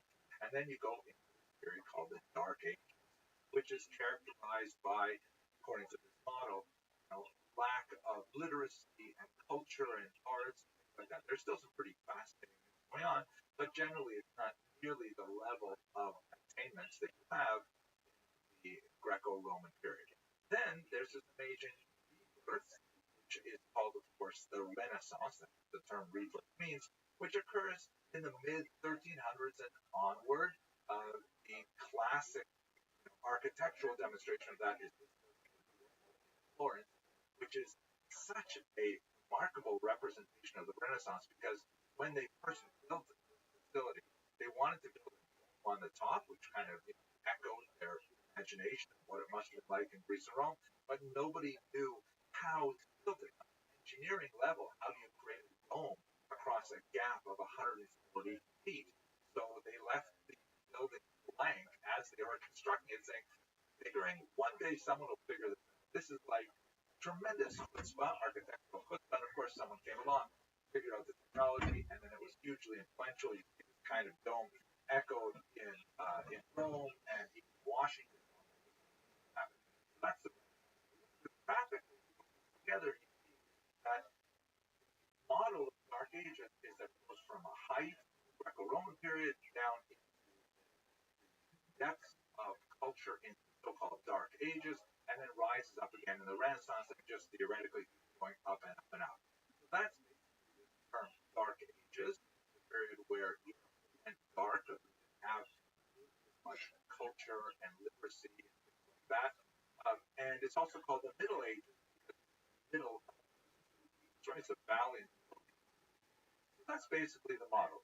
Very Christian and Eurocentric, and it basically denies the kind of cultural activities that are happening elsewhere in the world, in particular places like the Middle East and East Asia and so on. So here's our question for today. Was there a Jewish dark age? And after all, the Jews are heavily involved in all of these cultures. Did they experience the same drop-off? So first of all, let's just think for a second about the theological approach to time. And there's so much to say about this, but just very briefly, if we put on the same scale the y-axis, culture, civilization, and so on the x-axis, we put time, right up here. I always loved this picture I saw in Ten Commandments when I was about 8 years old. It had a huge impact on me. I always it's too bad it poisoned my mind. I remember Moses as anyone other than Charlie Heston, but anyway, there you go. And then what happens after this extreme moment of closeness to God, of revelation at Sinai, when every Jew actually heard the first two commandments uttered by the voice of God, wow, overwhelming. How can you get any closer to development than that? And from that point on, it's just a steady down. There's nowhere to go. From that peak, called Yeridat Hadorot, decline of the generations. That at least on the level of spirituality, the world must go into a period of decay, because how can you get any closer to God in that particular moment? But that is not a historical model. This is like a spiritual kind of mental model of theological structure of the universe. How does it work in history? So it depends a lot, obviously, on what you measure. Go back to our chart again, and we say at the very bottom, politically, you have the fall of the Judean political entity at the hands of the Romans, the destruction of the temple, the fall of Masada, shown here in 704. Jews go into a period of political wandering where, if everything worked by natural law, I think that people would disappear. But nevertheless, what they end up doing is they focus on cultural literacy. The Mishnah travels with the Jews outside of the land of Israel in their, 2,000-year exile, and that turns out to be a phenomenal catalyst for spiritual, cultural civilization development. You have tremendous figures. I can pick a few, like Costa Chaprut. Here's a Spanish language novel about the tremendous Spanish courtier. You have great Maimonides. We're talking about tremendous achievements in culture when Europe is still living in a very low culture. We're actually increasing the level of culture. So it's hard to see that they had anything like a dark age, that in reality, the trajectory was definitely upward. So we have to use that same model. So that's really what we study for the next several weeks as we look at this, which is trying to understand when the trajectory of culture and civilization mirrored that of the decline after Rome, and where many places see that culture actually expand and develop. So to answer the question, I think it's really hard to speak of a Jewish dark age, huge love, Jewish cultural activity. Go to period. There may be where Jews go dark in the sense that we don't have any data on what was happening with Jews living in this place, or in that sphere. Gothic domain comes to mind, for example, that we don't know what was going on in the Jewish community, but the overall trajectory is definitely positive in nature, and that speaks to the upward resistance of the Jewish people here from the world stage. They continue to develop their culture and civilization, their literary work, and really fascinating work. I'm looking forward to that. Thank you very much for watching.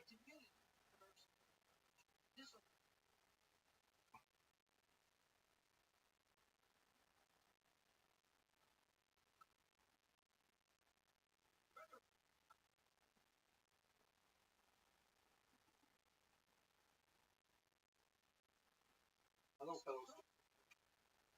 For discussion of and of period of dark. To look at understand the role of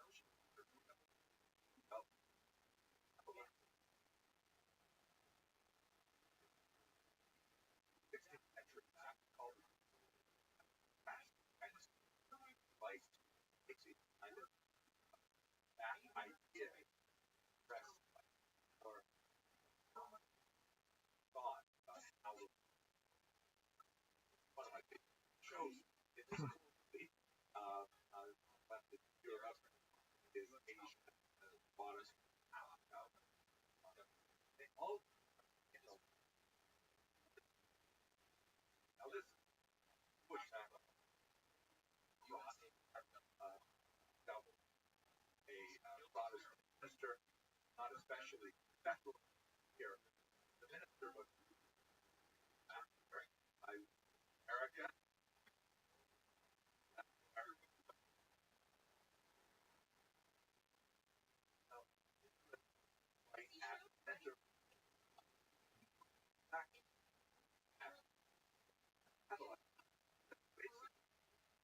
Africa, Europe, and Asia. And note that this is exacerbated by the Florida Valley. We have basic right of that valley.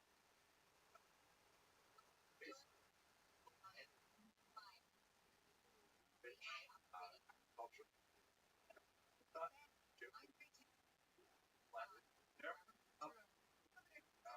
Mesopotamia was right. It was only that's called the fertile crescent.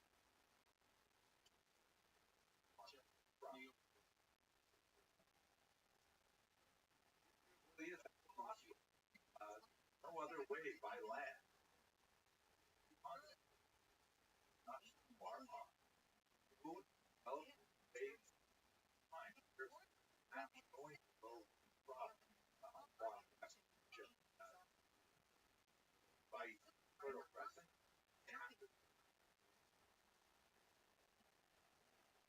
What is called Derek Ayam, Maris, they have basically uncoat and therefore Derek Amelech, the highway, where the eastern part right version where the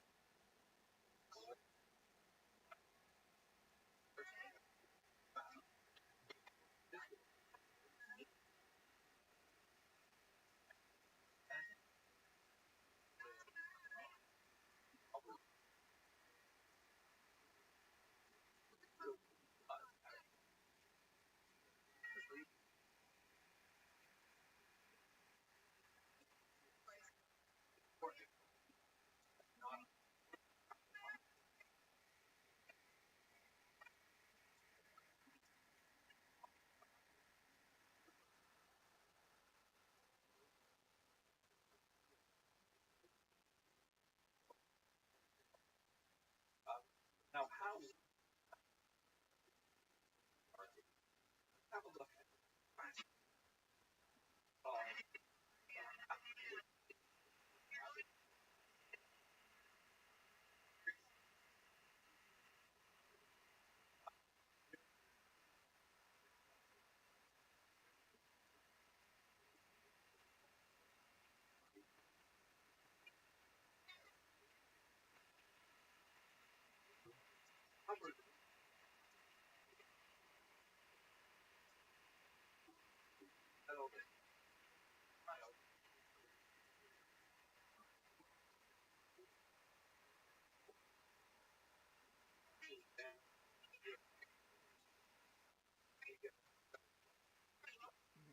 This is awful.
What is it?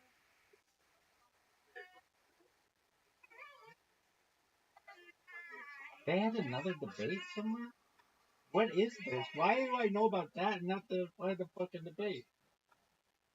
What in the fuck is this? Free and clear. Free equal election president. What the fuck is that? Free equal.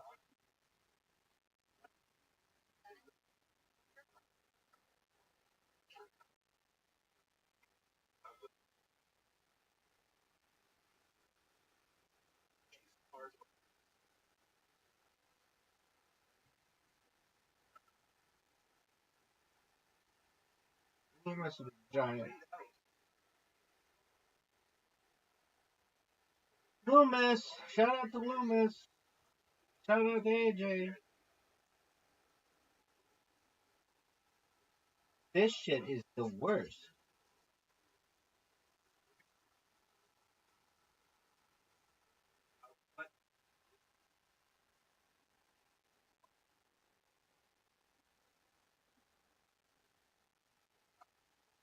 Holy shit.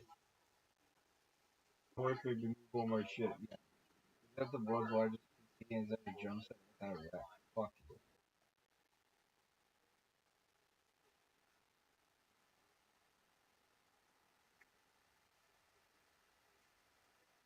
Holy shit. I don't really like it.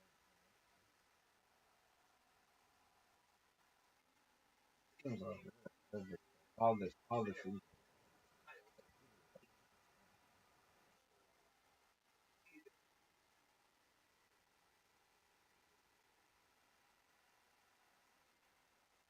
thought that is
during this period when, according to the Talmud, actually, where their very close relationship was, as at one point, their mothers switched, and was actually nursed by Rabbi Yonass's mother, and that experience changed dramatically. Although they know that his father was also Jews. At any rate, what this for us is there's a moment in time dog. This shit is the worst. organized. You have literally nobody watching. 340 people. Terrible.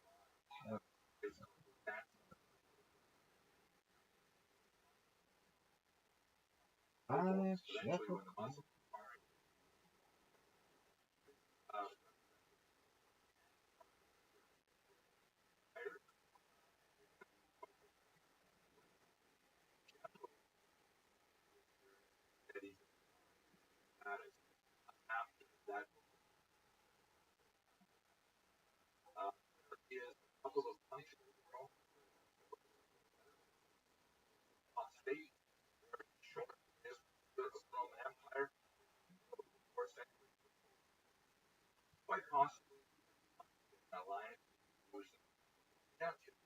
Out, but he proposed building a temple generated a certain amount of enthusiasm, but not enough from being killed in the battlefield. And by the way, the term apostate from a later Christian perspective, obviously, because he was bucking the trend towards Christianity that would be strong. Yo, dog, this shit is the worst. The Persians will end up in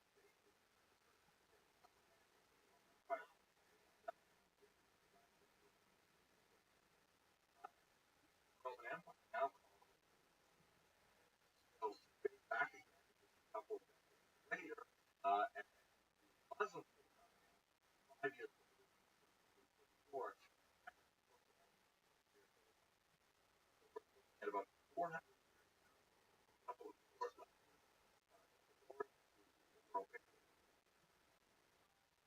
perhaps one of the most or the longest survival development academy.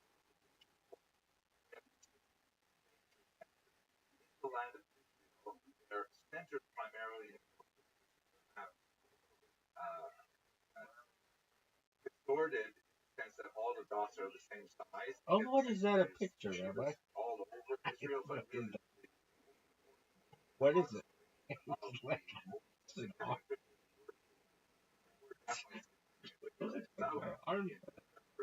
But it's not. What is it? Yeah.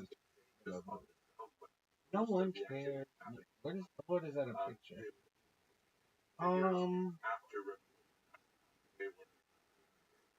It kind of looks like my butthole.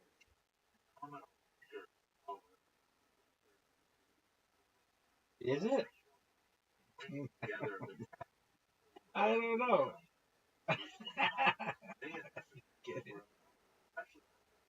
What is that a picture? What is that a picture? I think it's of my arm. Really? What is it? But what is that a picture? You got a little curly. Really? Oh, for sure, dog. What is that?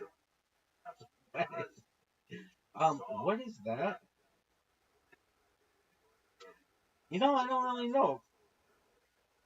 What is that? It looks like my arm. I think it's my butthole. Really? I've never seen it. I don't know. I really don't know. Kind of a mystery to everybody. Hey, everybody. But it also carries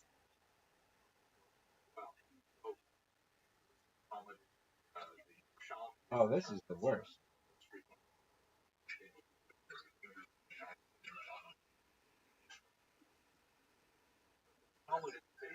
Go ahead. Ambrose D. As y'all can look, I'm a freak. Damn. What's up? What is it? What is going on here? All this shit is the worst. Wicked, wicked worst. Wicked, wicked worst. What the hell was that? I was just watching it, and it was like, holy. Hey. Babylonian. Of course, afterwards, but they did in the but other areas, of course, back. And one of the most elements Jadakiss. Aramaic.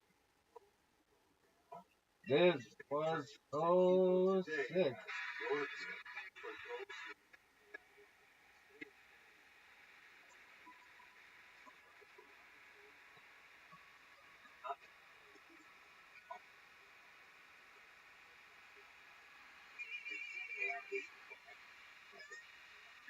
We're going back and forth all the time. Damn. When Rabbi came from the land of Israel, that really cross-fertilized that created a larger Talmud. Babylonian, which is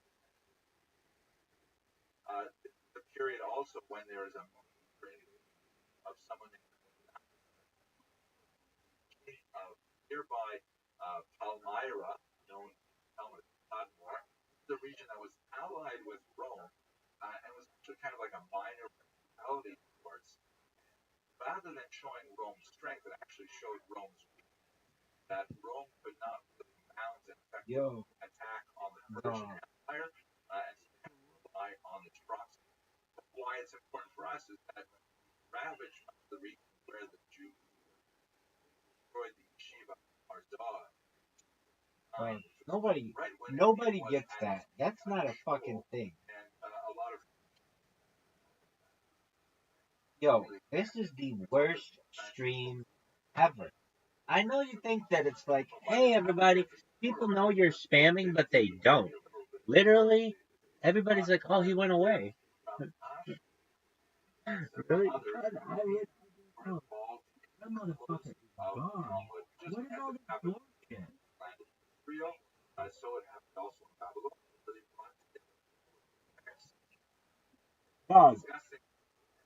Primarily an oral document. It's writing. That's also Babylonian. Now I should mention that What is Rabbi cannot be the last person signed off on the Talmud. Someone has this is the word that refer to and question some of the things that he said. For example, after so awful. It's more likely that It's just terrible. You're here, all this shit. Very like, it's actually a very good album.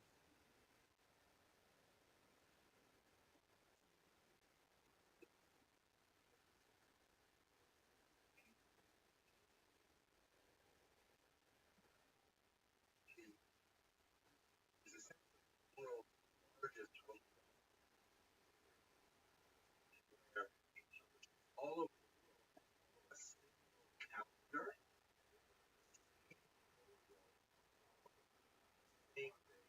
why study the Talmud, here in Brooklyn, get on a flight out of Divine Teacher, and maybe hundreds of thousands.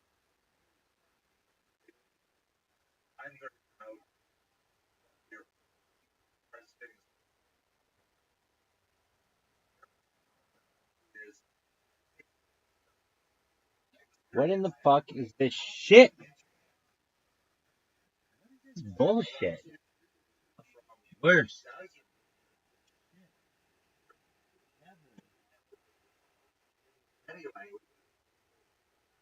Scale 1 to 10 this shit. It's just the worst. Love with a beautiful stranger. Haven't you?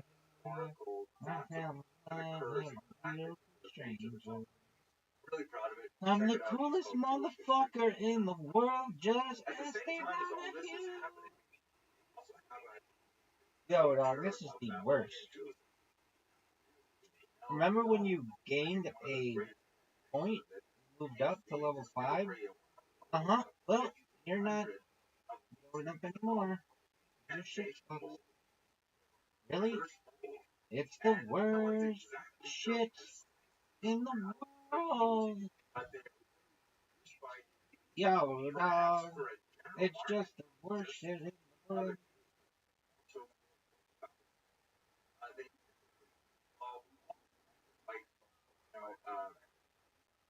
Spells, prayers, kinds of words.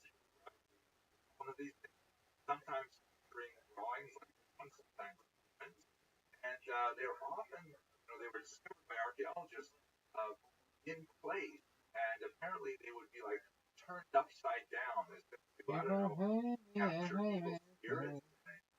Spells written in Aramaic around the outside wall. Sometimes they're broken. They're intentionally a question. But this is just an example of a lot about it. Hopefully that will get okay, let's stop here. Thank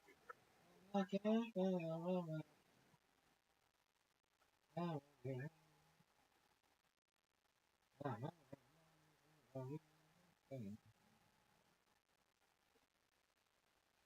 Pumpkin spice latte bar recipe. King Arthur baking can kiss my ass. I love it. Hello, fellas. I like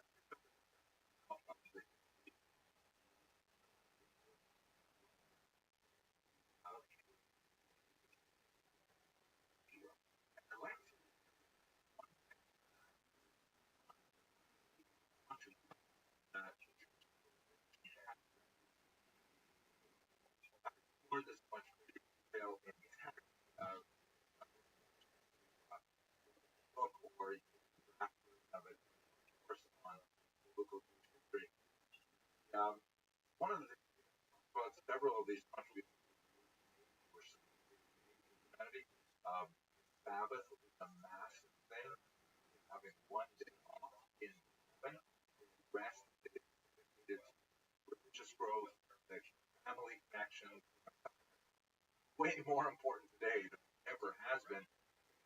Such a connected world where you have in your hand electronic attachments, everything in the world. The Sabbath is mandatory. Calm down. Focus on the people you on your community. Focus on your direct relationship with the people. Amazing.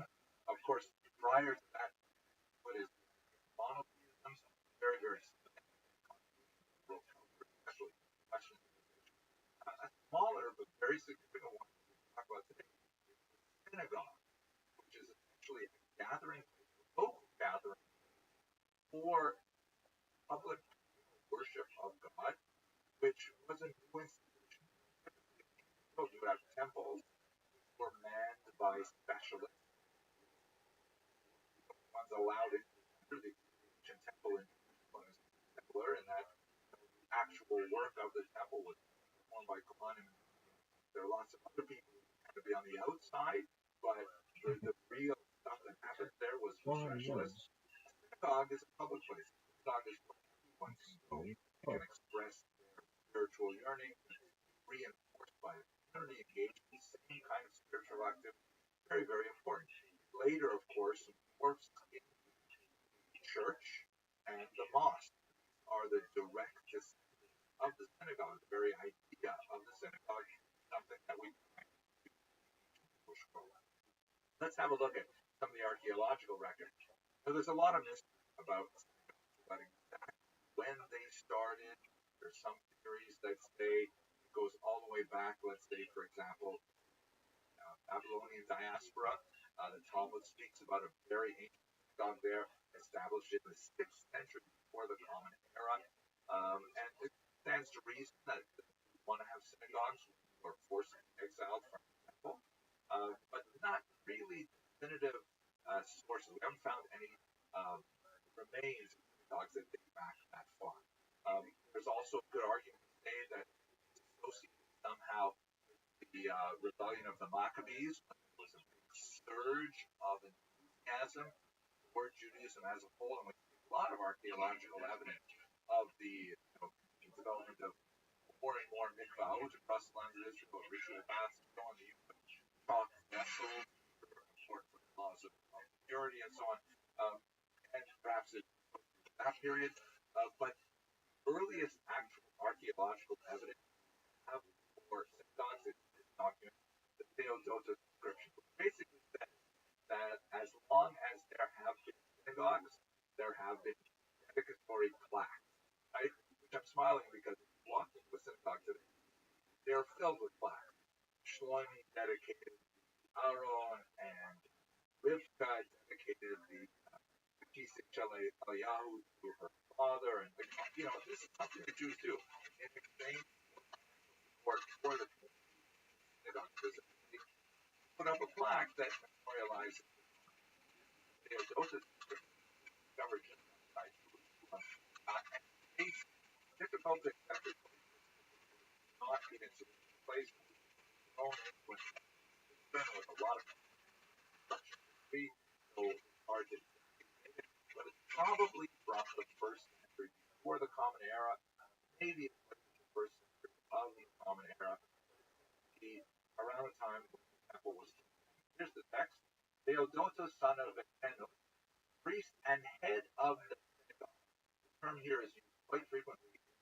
There we go. Archisynagogues, Level which 6. is actually a term that is quite frequently one-third surviving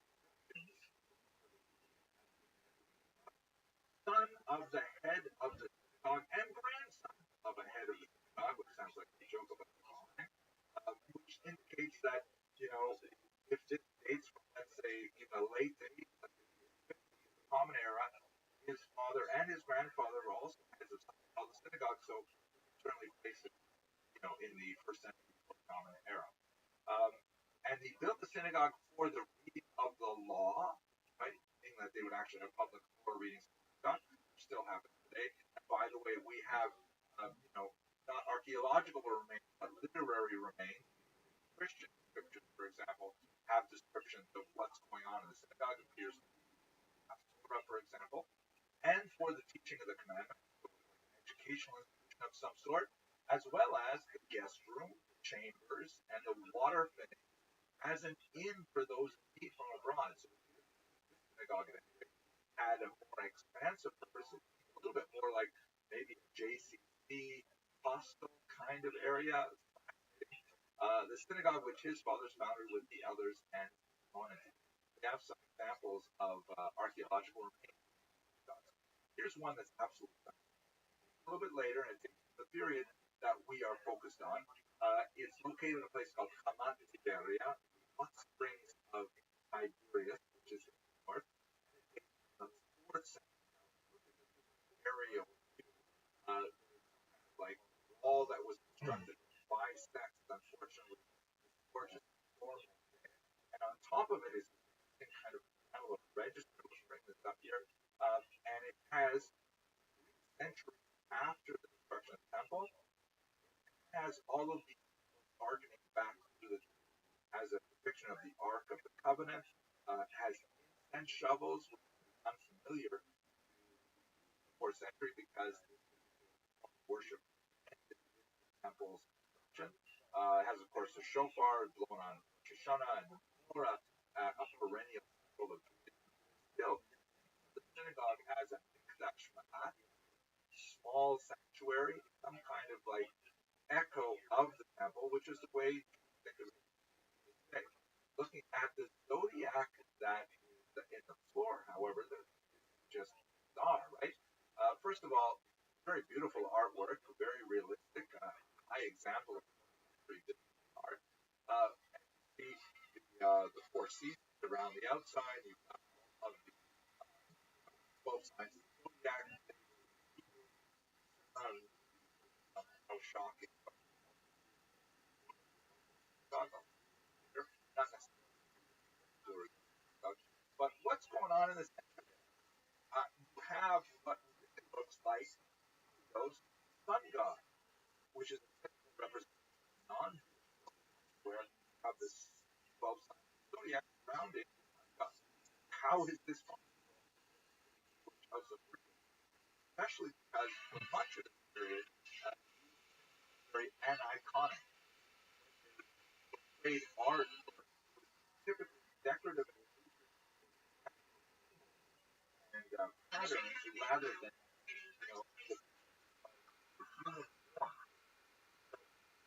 theories are still being developed. What's working as like God was a representation. That's just the convention. Wanted to play like a guy sitting. It's not like they took it seriously as there's Helios God. They always beautiful. You've got the sun, all these other things around it. You can be not, but if you have a better idea, the comment. Here is another example of a zodiac not so I think they later you can see our nature, but very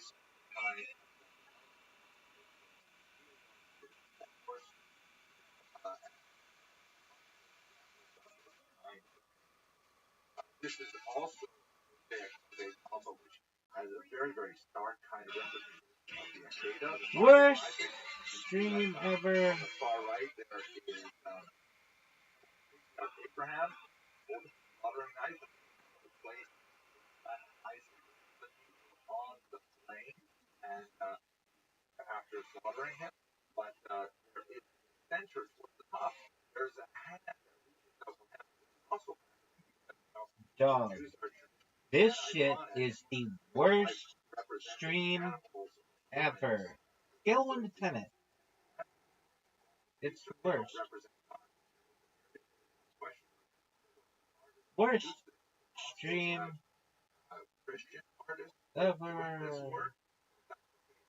That bot. Rabbi's getting back. Austin Jason.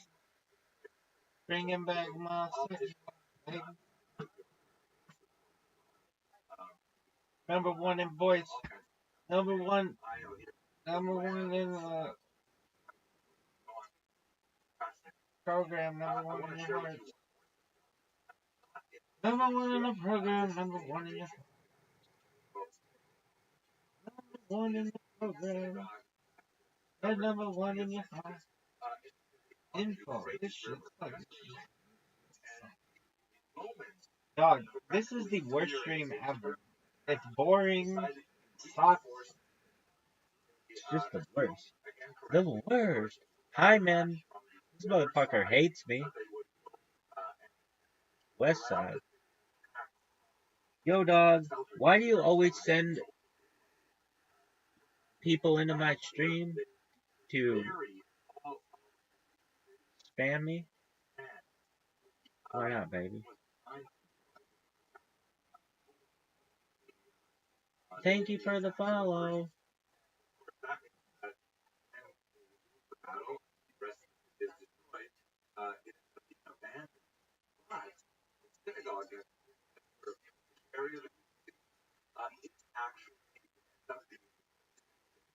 From the elements, especially from light.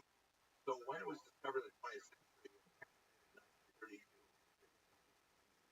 gorgeous. All interior of the on our all around it. Just eyes of various absolutely gorgeous color, the artwork. Here's the with all of his brothers there, three of them. Just so evocative. Here is once again, above it, you have both twice. No, dog. Is this song with the good times roll? No,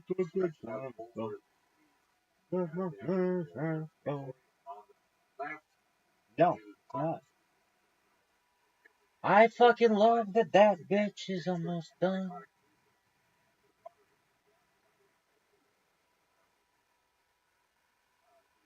Worst in the history of mankind.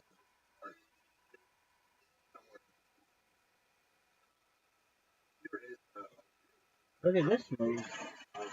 That was athleticism at its finest, folks.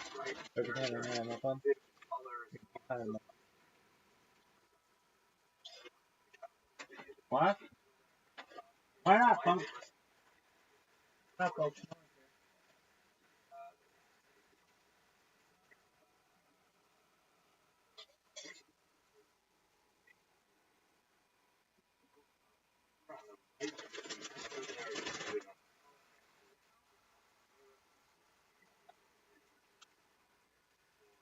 Athleticism.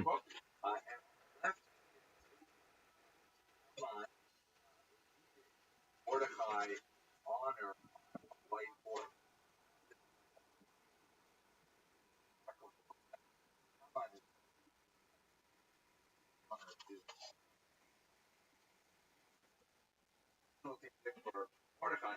And what's worse, someone stole his pants. So look, he has to walk around and half all day. At any rate, gorgeous representation. Fortunate to preserve it. Okay, let's stop here. Thank you very much.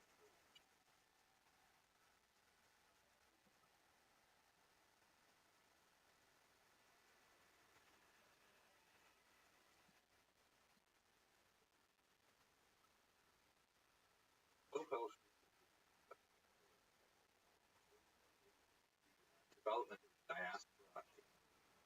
First century Turkey, that little spot. That's later. And then the third century, we got not only, of course,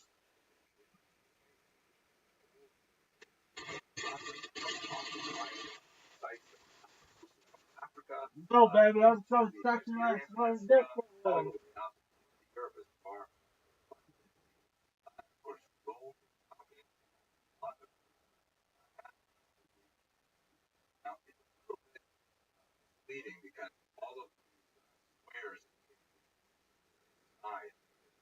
Wow, look, all these Bordeaux and things like that. Settlement, nice families, the size of it. But nevertheless, you get a sense. But also, with the old Starboard, have a strong Christian community as well. Jewish and Christian overlapping for the first couple centuries. In fact, when Paul of Tarsus, would make his great tours of the Mediterranean, Jewish find likely converts to Christianity, either born or the so-called God community of non-Jews who were attracted to the synagogue, but perhaps were a little repulsed by the extreme requirements of conversion, such as find much of his audience when traveling around. So that gives you a sense of the spread of time and the activity described earlier of the Mishnah, the Babylonian Talmud, was so important connection with the communities, kind of like a standardized constitution, a text that all look to beyond the Bible, now being read by the Greek translation, for example. The Talmud became authorized Jewish interpretive tradition that would inform the behavior of Jews all over the Mediterranean basin. Together. Now things changed. This was essentially a decree by Roman Emperor, now much more enthusiastic, to say that, you know what, we should stop persecuting Christians. Have it carve out in Roman law, because although they were, punished for their rebellion several times and slavery after those wars and so on, nevertheless, Jews were essentially eligible to citizenship. More significantly, Judaism was considered a legitimate religion, which meant that Jews were allowed, for example, to be exempted from emperor worship. They didn't have to offer sacrifice to the emperor statue, bow down to the emperor statue, all kinds of things like that. Because people said, what are you going to do? Crazy. They have this really old religion that I don't know. And so they had an exemption. Christians, however, were not recognized as Jews, especially in the second century. And so they were like, hey, what's wrong with you? You're not Jewish, and yet you're not worshiping the emperor. Not kosher. So, not kosher, but it was a kind of where they were exposed to persecution as a result. The Edict of Milan, they were also recognized, creating a parity between and Christians, which would ultimately result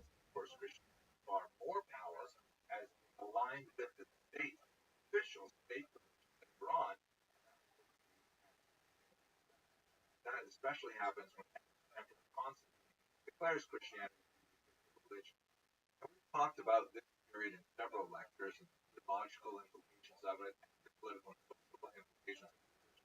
But I'd like to look at one little interesting footnote. This is not indicative of a widespread social reaction to the Edict of Milan and the adoption of Christianity as a state religion. It's such horseshit. On a scale of 1 to 10, with 10 being a thing and everything else being a thing, this would be a thing. Like scholars doesn't show up until several centuries later, but probably first sometime around this period, a work called Those.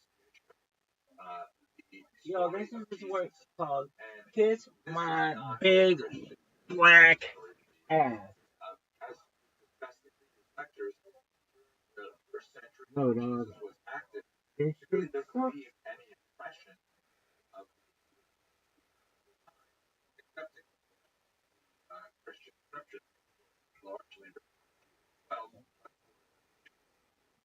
there's no reference to Jesus, for example, Mishnah, over a century and a half after the period in which he lived. A dozen references, quickly, not very common, but they're scattered and incidental, and certainly a much larger scope of the whole. Talmud is definitely not Jesus focused or even Christian, even though it does touch on some of the implications of Christian. But this work is rather interesting because it's a polemic work, something that attacks the Christian story of Jesus' birth and describes a far more prosaic and even scandalous origin, and discusses the miracles that were circulating among Christians as various types of acts of sorcery. Or dog, this shit is the worst. Kind of like a literary artifact of back narrative. When it eventually comes to the attention of Christians in a translation by Raymond Marty, of course, it would be horribly scandalous and would have definitely negative impact on the Jewish community because some Christians would read it, well, this is representative of what Jews think and has to be of the founder of our religion. Complex topic. We'll get to it as we discover in our series, God willing, the evolution or devolution of medieval anti-Semitism. But this is likely a phenomenon that emerges in the 4th, maybe 5th century when the shift in authority and Christianity are shaped. Okay, let's stop here. Very much.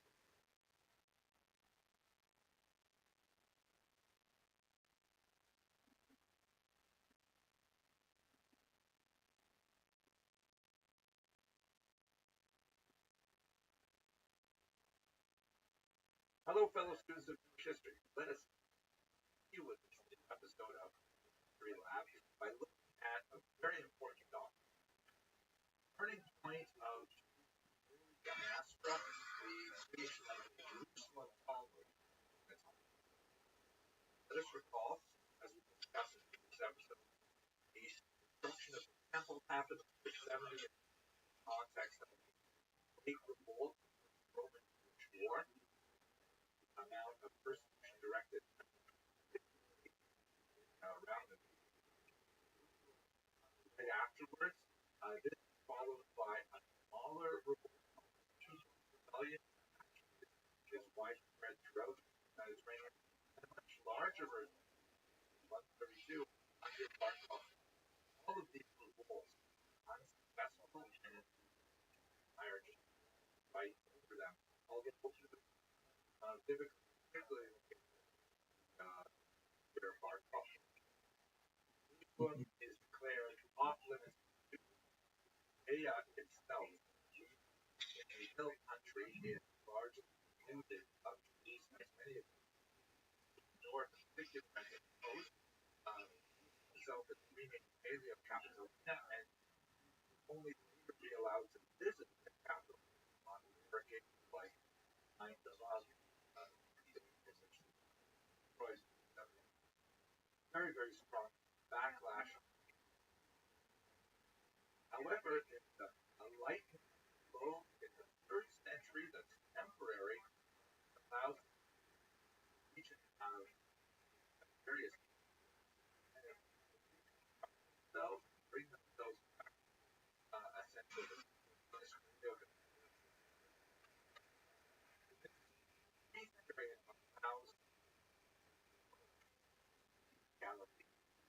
ultimately, however, refinding death, finding more sense once again mentioned population north at the time, and the Roman uprising against 350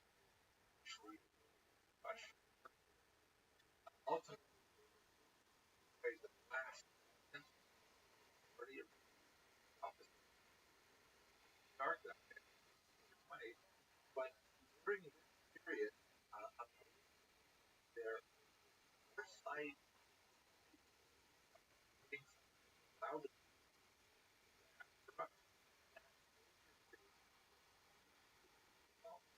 that's what really made No, no, not that.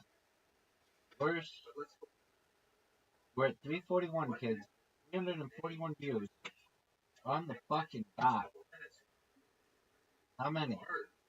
341, kids.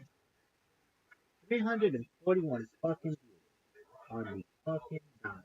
This motherfucker's got this shit down to a science.